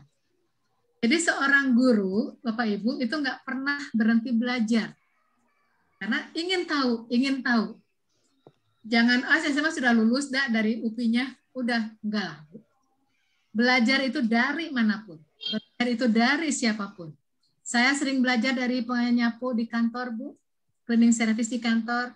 Saya belajar juga dari kupu-kupu. Saya belajar juga dari semut. Saya belajar juga dari nenek-nenek di jalan, Bu. Sampai saya nangis gitu ya. Pak, Ibu, saya belajar ikhlas itu dari nenek-nenek di jalan. Bukan dari profesor. Profesor memberikan ke saya banyak pembekalan tentang konsep. Tapi untuk kehidupan, Bu, ternyata saya belajar dari nenek-nenek di jalan. Yang dia tidak lulus SD, dia tidak punya harta yang banyak, dia seorang penjual jagung yang sambil membungkuk, dia mengabdi kepada suaminya, Bu, yang suaminya sudah mulai lemah di usia 102. Ini usianya 90, Bu. 89. Nenek-nenek. Masih berjualan. Dan dia niat berjualan untuk memberi makan suaminya. Saya tanya, kunaon sih nek meni bager gitu? Jawaban 1, Bu. Nin kelas, Neng. Itu, Bu, buat saya menangis. Ikhlas mengabdi pada suami. Karena sepanjang suaminya masih jag-jag, masih kuat, kan ini dibela ku aki. Aya nama bagian nggak bela aki. Itu gantian. Curiosity, banyak belajar Bapak Ibu ya, apalagi di dunia sekarang. Apalagi siswa Bapak Ibu yang melek digitalnya lebih cepat ya dengan kita, Pak. Saya tertinggal jauh loh, Bu, dengan anak-anak sekarang melek digitalnya gitu ya. Kalau Bapak Ibu belajar, ketinggalan. Kata Prahalad, who will not learn, he will not change. Who will not learn, he will not change. Siapa yang nggak mau belajar? Dia nggak akan berubah. Nggak akan berubah. Who will not change, he will die. Siapa yang tidak mau berubah, dia akan mati. Mati, Bu. Mati itu dalam arti luas ya. Ya, punah ya. Ketinggalan lah semua. Ya. Itu yang pertama. Yang kedua, open heart. Ada compassion. Nah, saya kembali ke Pak Rio, karena tadi Pak Rio yang cerita. Pasti Bapak punya compassion sendiri menjadi seorang guru. Ada jiwa, ada semangat, ada dorongan ya untuk memberikan pengabdian pada bidang pendidikan, menjadi guru. Mari kita buka Pak semangat ini. Karena kalau kita nggak buka, aduh diajar jam sakieunya mana bulan puasa deh Pak. Nah, si panitia jam sakieu masih diajar mana bulan puasa. Masak Bu, belum masak. Belum masak dan sebagainya. Itu akan menjadi gangguan kita, Bu. Iya benar. Voice of fear, voice of judgment, voice of cynicism. Ya. Nah, mari kita buka compassion ini. Dan yang terakhir, Bapak Ibu, yang paling akhir dari saya adalah mari kita punya open will. Keinginan. Jadi bukan hanya compassion aja, tapi juga diri ada semangat, ada courage yang tinggi. Nah, Ibu Bapak, itulah yang bisa saya sampaikan di sore ini. Tentu masih banyak kekurangan yang saya miliki. Ini hanya sekedar sharing saja Bapak Ibu. Dan Ibu Bapak tentu punya tacit knowledge yang lebih dari saya. Ya. Sekiranya waktunya masih banyak, pengen sisi ngobrol, sekiranya masih banyak. Gitu ya. Bu Rina masih adakah di sini, Bu Rina? Atau panitia? Saya minta waktu 5 menit. Masih ada. Silakan. Ya, siapa? Rida atau siapa? Sinta, Bu. Sinta 5 menit ya, saya minta waktu ya. Harus ya, Maka Bapak Ibu barangkali ada yang mau dikomentari dari apa yang saya sampaikan. Silakan. Saya Bu boleh. Mangga Bu Neni. Ya. Assalamualaikum warahmatullahi wabarakatuh. Waalaikumsalam. Menarik sekali apa yang Ibu sampaikan. Saya perasaan familiar banget sama Ibu Terulis deh. Itu ya? Sering ketemu mungkin. Nah, terus tadi kisah tentang Ibu Wiwi, ibunya luar biasa. Saya juga sama Bu, sampai terharu menangis gitu, luar biasa. Semoga menjadi ladang pahala kebaikan yang terus-menerus mengalir ya Bu buat Ibu Wiwi. Amin. Atur nuhun Bu. Menjadi suri tauladan kita juga gitu Bu. Terkadang kita juga jujur saja kalau beberapa kali menemui anak yang bandel banget Bu, udah disuruh remedial, terus gitu, terus ngeles, terus kan nontonnya lebih susah online, masih tetap kita sempat sok kumaha kamu gitu kan ini sempat keluar kata-kata seperti itu gitu. Tapi dari tadi pemaparan Ibu dari awal sampai akhir luar biasa, dan saya appreciate sekali Bu tentang tadi suri tauladannya Bu Wiwi. Mudah-mudahan kita juga menjadi ikhlas dan bisa menjadi ladang pahala kebaikan ya Bu ya. Nah, terus untuk yang satu Bu, pertanyaan mengenai self esteem. Ya. Jujur itu terkadang sulit ya Bu ya, terkadang sulit itu saya merasakan sendiri gitu Bu, terkadang sulit tentang itu, dan ya saya akhirnya ya dengan tadi penjelasan Ibu juga ada titik terang, ada kalau boleh jujur ada perubahan sikap mungkin tentang dari apa yang Ibu sampaikan. Jazakumullah khairan Bu Terulis, nuhun pisan. Berkesan, mungkin itu saja Bu, atur nuhun. Sami. Waalaikumsalam Bu Neni. Bu Neni ngaulang di mana Bu? Saya di SMK Negeri 7 Bandung Ibu. Oh, atuh SMK 7 Macakat Bu nya. Oh. Tapi di Cipamakolan Bu. Mohon Soekarno Hatta, mohon Soekarno Hatta, mohon laras. Mohon Ibu. Assalamualaikum. Sami-sami. Waalaikumsalam Bu Neni. Ya, Ibu, ini ada dua lagi yang udah raise hand, ada Pak Tatang dengan Pak Mulyo. Oh, Pak Tatang, Pak Mulyo, boleh sekaligus saja ya Pak ya? Kita ya, sama Pak Cahya. Mungkin kita ke Pak Mulyo dulu ya dari Ciamis. Enggak. Pak Mulya. Iya, Pak Mulya, udah gitu Pak Tatang, kemudian Pak Cahya. Iya. Ya, terima kasih. Bismillahirrahmanirrahim. Assalamualaikum warahmatullahi wabarakatuh. Waalaikumsalam warahmatullahi wabarakatuh. Pertanyaan Ibu, yang pertama, kepribadian itu berkembang atau tidak? Artinya berubah atau tidak? Tapi kadang-kadang dianggap tidak bisa berubah. Yang kedua, salah atau tidak? Seandainya kita orang dewasa menganggap bahwa anak itu adalah orang dewasa kecil, sehingga kita maunya anak-anak ya sama maunya kita gitu. Itu aja dua hal. Terima kasih Bu. Assalamualaikum. Baik, terima kasih Pak Mulya. Mau ditampung dulu atau mau langsung tiga-tiganya Bu? Coba dua dulu ya Pak ya. Saya takutnya lupa Pak Eflazim. Oh iya, boleh. Selanjutnya Pak Tatang ya Bu ya. Sudah dua Pak dengan Ibu. Oh, dua. Oh ya, nanti beres itu baru yang lain Bu. Oke, makasih Bu. Ya, supaya nanti saya nggak lupa. Mungkin jawaban saya singkat-singkat dulu ya Bapak Ibu ya, karena memang ini juga saya minta waktu tambahan ke penyelenggara sambil ngabuburit lah kena naonnya Bapak ada mau masak. Bu Neni masak itu Bu Neni. Abdi mah terus dengar Bu. Yang belum masak. Ya. Bu Neni, self esteem itu memang itu tadi Bu. Kadang-kadang kita tidak mampu untuk membukanya, tidak mampu untuk mengeluarkannya, ya Bu Neni ya. Karena tadi Bu Neni yang saya sampaikan, ada sebuah budaya di kita untuk tidak mengeluarkan apa yang kita prestasi kita gitu Bu Neni, ya. Nah, Bu Neni kalau di kelas hadapan langsung saya suka pakai GIMP Bu untuk membuka ini. Tapi gini aja dah Bu. Yang paling sederhana, mari kita lihat flashback ke belakang kehidupan kita ya Pak Ibu ya. Pernah nggak kita prestasi Bu Neni? Nah, kalau kita punya prestasi, coba rasakan kembali apa yang kita rasakan pada saat prestasi kita peroleh. Misalkan gini, Bu Neni pernah jadi juara pertama nyanyi, misalkan gitu Bu Neni ya.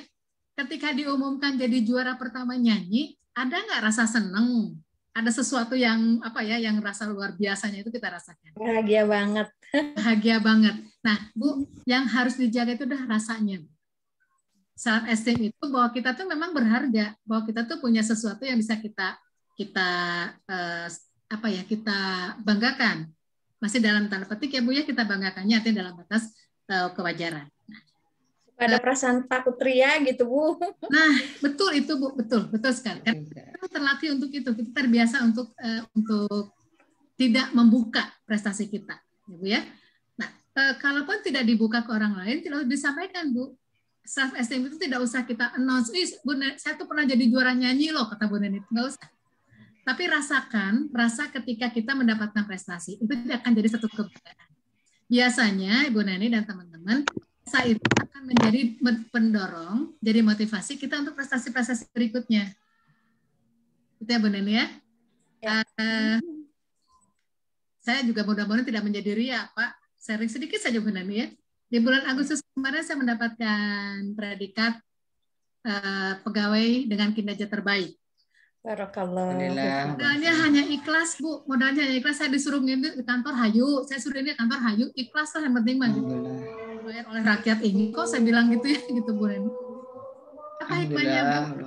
Saya diundang oleh gubernur makan siang bareng, saya bisa ngobrol banyak dengan beliau. Nah, ada satu rasa kebanggaan saya Bu pada saat itu, yang mungkin orang lain tidak merasakan. Tapi rasa itu yang saya simpan Bu untuk prestasi saya berikutnya, gitu ya Bu Neni ya. Bu Neni nanti kita ngobrol di Japri deh kalau perlu ya Bu Neni ya. Yang lain. Terima kasih Bu. Sama-sama Ibu. Ya. Pak Mulya, kalau dari sisi teori Pak Mulya ya dari Ciamis, kepribadian itu bagian dari kecerdasan emosi. Jadi kalau kita kan punya yang jelasnya Pak, yang sangat sudah umum itu dua kecerdasan. Intelektual dan emosional. Sekarang berkembang ya, ada kecerdasan spiritual dengan ISQ, ada adversary question, ketahan malangan, Pak. Itu yang terbaru. Nah, kepribadian, Pak, itu masuk ke dalam ranah kecerdasan emosional. Kecerdasan intelektual akan berhenti pada umur tertentu, akan stuck. Tapi kecerdasan emosional, Pak, dia akan berubah. Terus akan berubah. Jadi pertanyaannya, apakah kepribadian bisa berubah? Harus, Pak. Perubahan yang mana? Perubahan yang ke arah yang lebih baik, gitu ya, Pak Mulya ya. Dan ini bagaimana cara mengubahnya? Bapak Ibu sekarang sedang momen proses perubahan. Dengan ikut diklat, dengan belajar kepada orang lain, dengan banyak membaca, itu adalah proses perubahan kepribadian.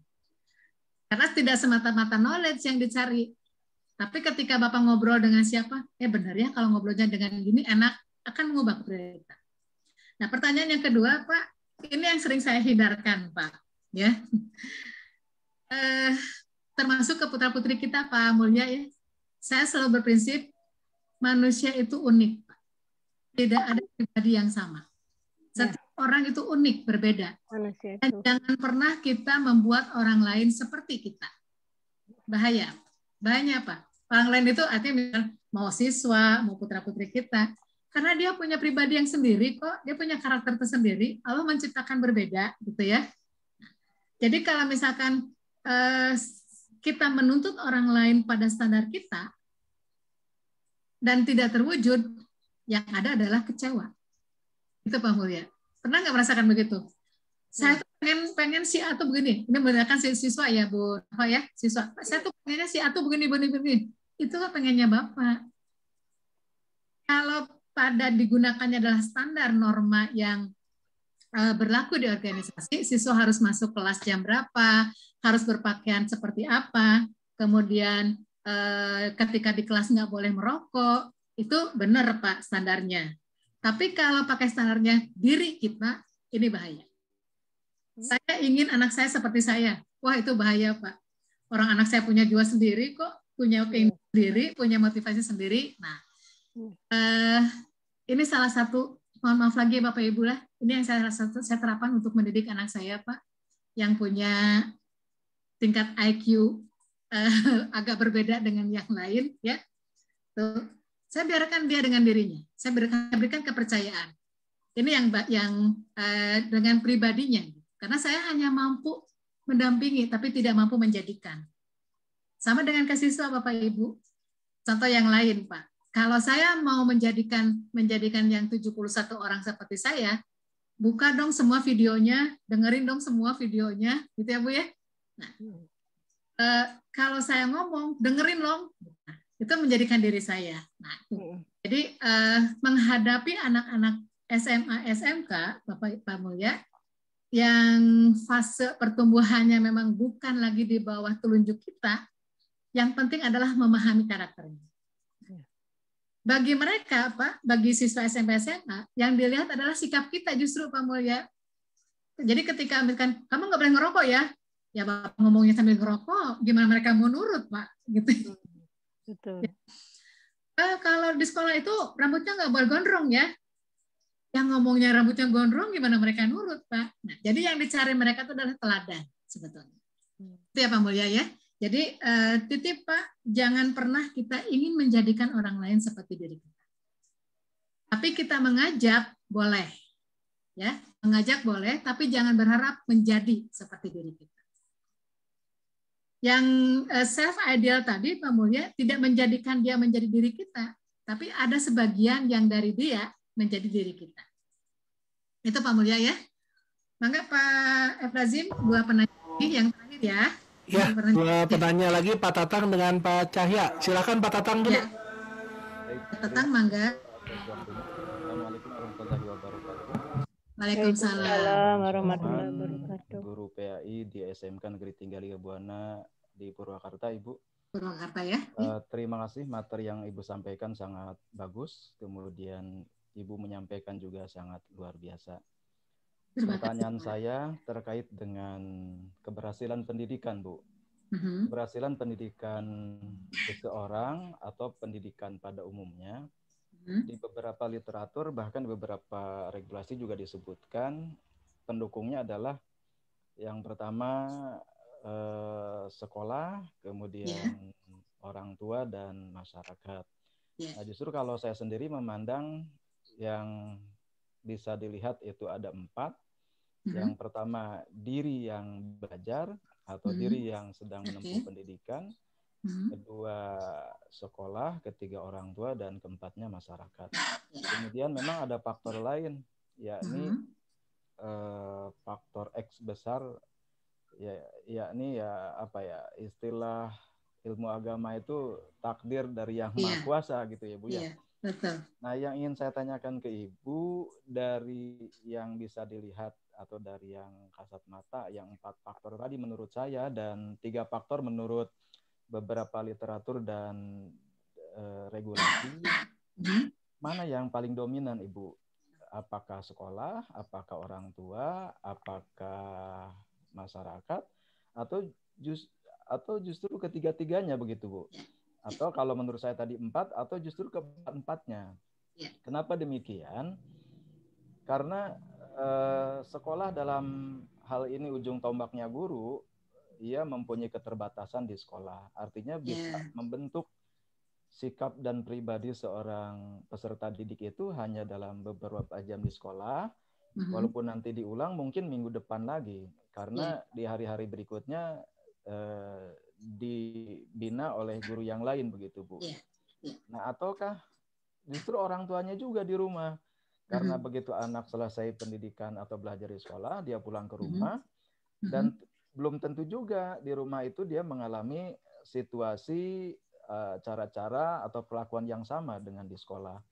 Kemudian yang keempat, apakah juga masyarakat menentukan begitu dominan tentang keberhasilan pendidikan seorang peserta didik? Terima kasih pencerahannya Ibu.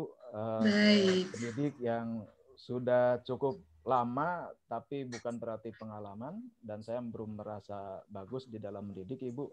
Mudah-mudahan dengan ilmu yang Ibu berikan, ini menjadi tambah pengetahuan dan insya Allah mudah-mudahan bisa saya aplikasikan dalam tugas sehari-hari. Terima kasih. Assalamualaikum. Waalaikumsalam. Terima kasih Pak Tatang. Mangga sekalian Pak Cahya ya Pak. Ya Pak Cahya silakan. Assalamualaikum warahmatullahi wabarakatuh. Waalaikumsalam. Ya Bu, dari SMK Negeri 1 Hauruwangi, Kabupaten Cianjur. Ya. Ini mau bicara ini Bapak Bu, masalah pengalaman. Jadi mengenai tadi kata-kata childish tadi Bu ya. Jadi dulu itu saya kan sebetulnya bukan sarjana pendidikan Bu, saya sarjana komputerskom ya. Kemudian waktu itu saya mengajar di sekolah swasta sebelum jadi PNS gitu ya Bu ya. Di Bogor, saya itu dari Bogor Bu. Di sana itu saya sering diajarkan oleh kepala sekolah bahwa jangan makan dengan anak-anak, harus menjaga sikap kepada anak-anak dan sebagainya. Tapi pada dasarnya saya malah enggak. Jadi ketika istirahat ngeriung sama anak-anak sambil ngobrol sambil makan jajanan dia barengan sama saya gitu. Kemudian bercanda-bercanda gitu yang dimaksud dengan childish tadi ya. Kemudian setelah itu akhirnya kan saya keterima PNS di Cianjur Bu ya. Di Cianjur itu saya mulai menerapkan apa yang dikatakan oleh kepala sekolah saya gitu. Terjadi perbedaan yang sangat jomplang. Takutnya saya salah nih Bu ya. Ketika di Bogor itu malah saya anak-anak itu, Pak nggak seru kalau nggak ada Bapak mah. Terus Pak kalau misalkan mau ke sekolah teh Bapak nggak ada mah malu dan sebagainya. Bahkan tiba-tiba mereka mengundang video call bareng Bu dengan teman-temannya, saya dimasukkan gitu sampai seperti itu anak-anak gitu ya. Ketika childish tanda kutip tadi ya. Tapi sekarang ketika saya ditempatkan di Cianjur ini, saya menerapkan bahkan anak-anak itu cenderung tidak terbuka kepada saya gitu Bu. Jadi nggak berani gitu untuk mengungkapkan apa dia ingin apa dan sebagainya. Karena memang saya menggunakan sikap. Jadi sikap saya yang waktu di Bogor itu termasuk childish atau memang saya boleh bawa lagi atau gimana? Oke. Assalamualaikum warahmatullahi wabarakatuh. Waalaikumsalam. Langsung ya Pak Fajim ya, saya langsung jawab. Ya, langsung aja Bu. Cahya. Ya, ini pertanyaannya keren-keren Bu. Aduh, saya jadi gugup berhadapan dengan guru-guru yang luar biasa. Jadi pengen ketemu langsung gitu Pak Fajim. Kita senang ya berdiskusi seperti begini. Bukan diskusi lah, ngobrol ya Pak Tatang ya. Ya, sekali lagi mohon maaf kalau jawaban saya memang tidak sesuai dengan yang diharapkan atau tidak kurang memuaskan. Tapi saya akan coba jawab semampu saya Pak Tatang, Pak Cahya ya. ini menarik Pak ya. Dari mana sih keberhasilan pendidikan itu yang menjadi pendorong utamanya siapa? Kalau saya melihatnya Pak, pendidikan itu sebagai sebuah sistem.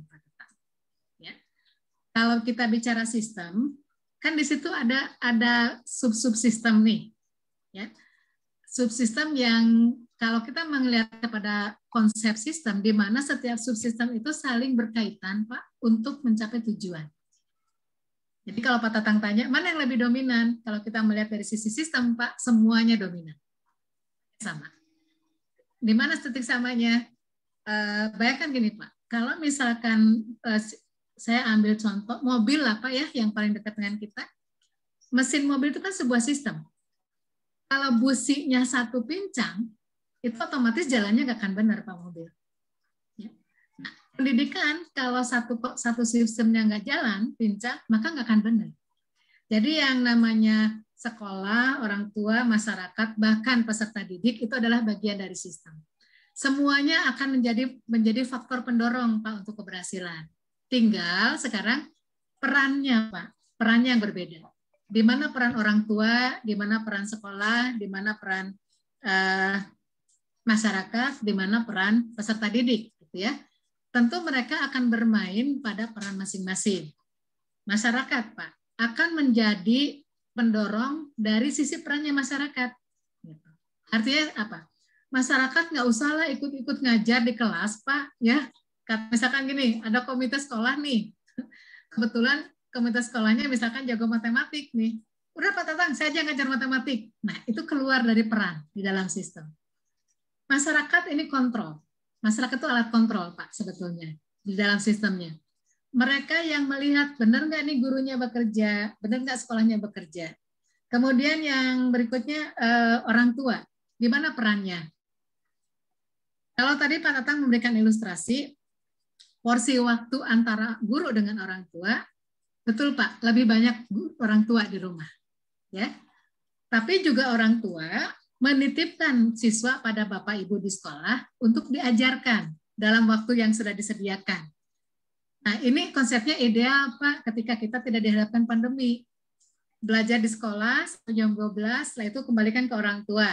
Orang tua untuk knowledge itu ada bagian di sekolah, attitude ditambah di rumah, gitu kan? Ideal banget Pak Tatang. Tapi sekarang kan kondisinya berubah ya Pak ya. Siswa harus juga oleh orang tua di rumah untuk knowledge-nya.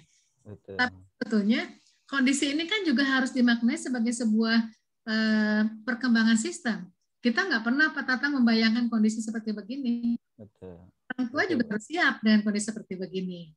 Kemudian siswa juga bagian Pak, apalagi siswa SMA SMK yang sudah punya apa ya kemandirian, bisa mengambil keputusan, itu bagian dari sistem.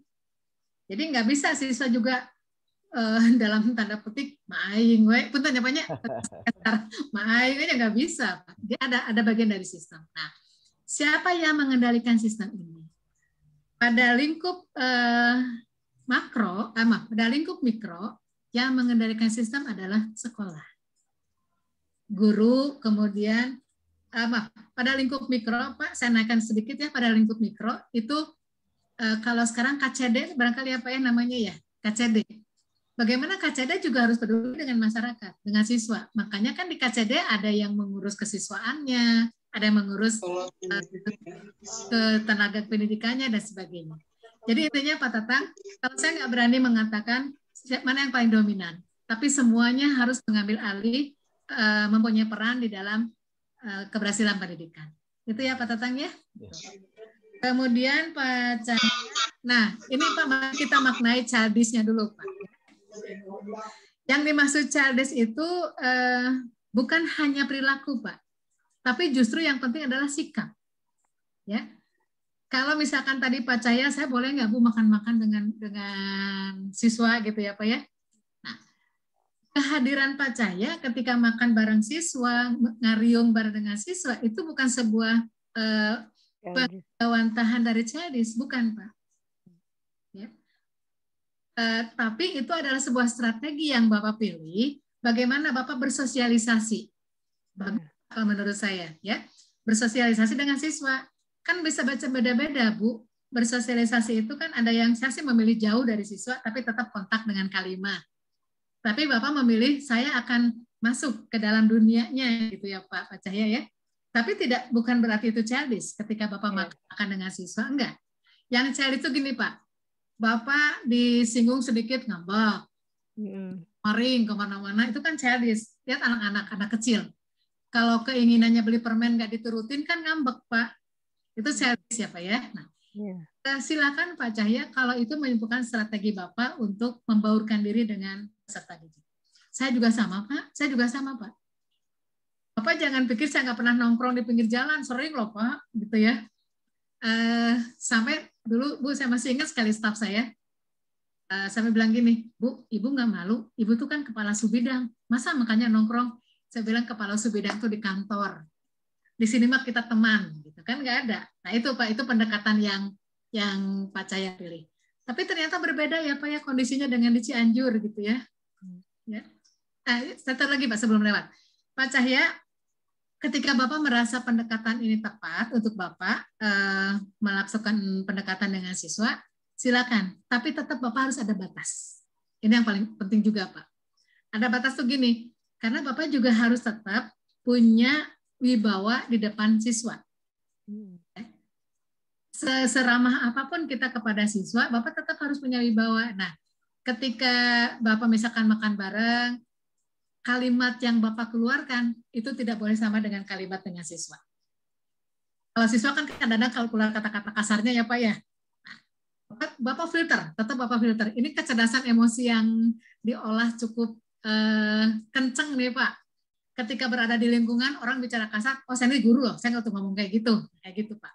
Jadi diolah terus Pak di dalam pikiran kita supaya tidak terjebak dengan perilaku anak-anak.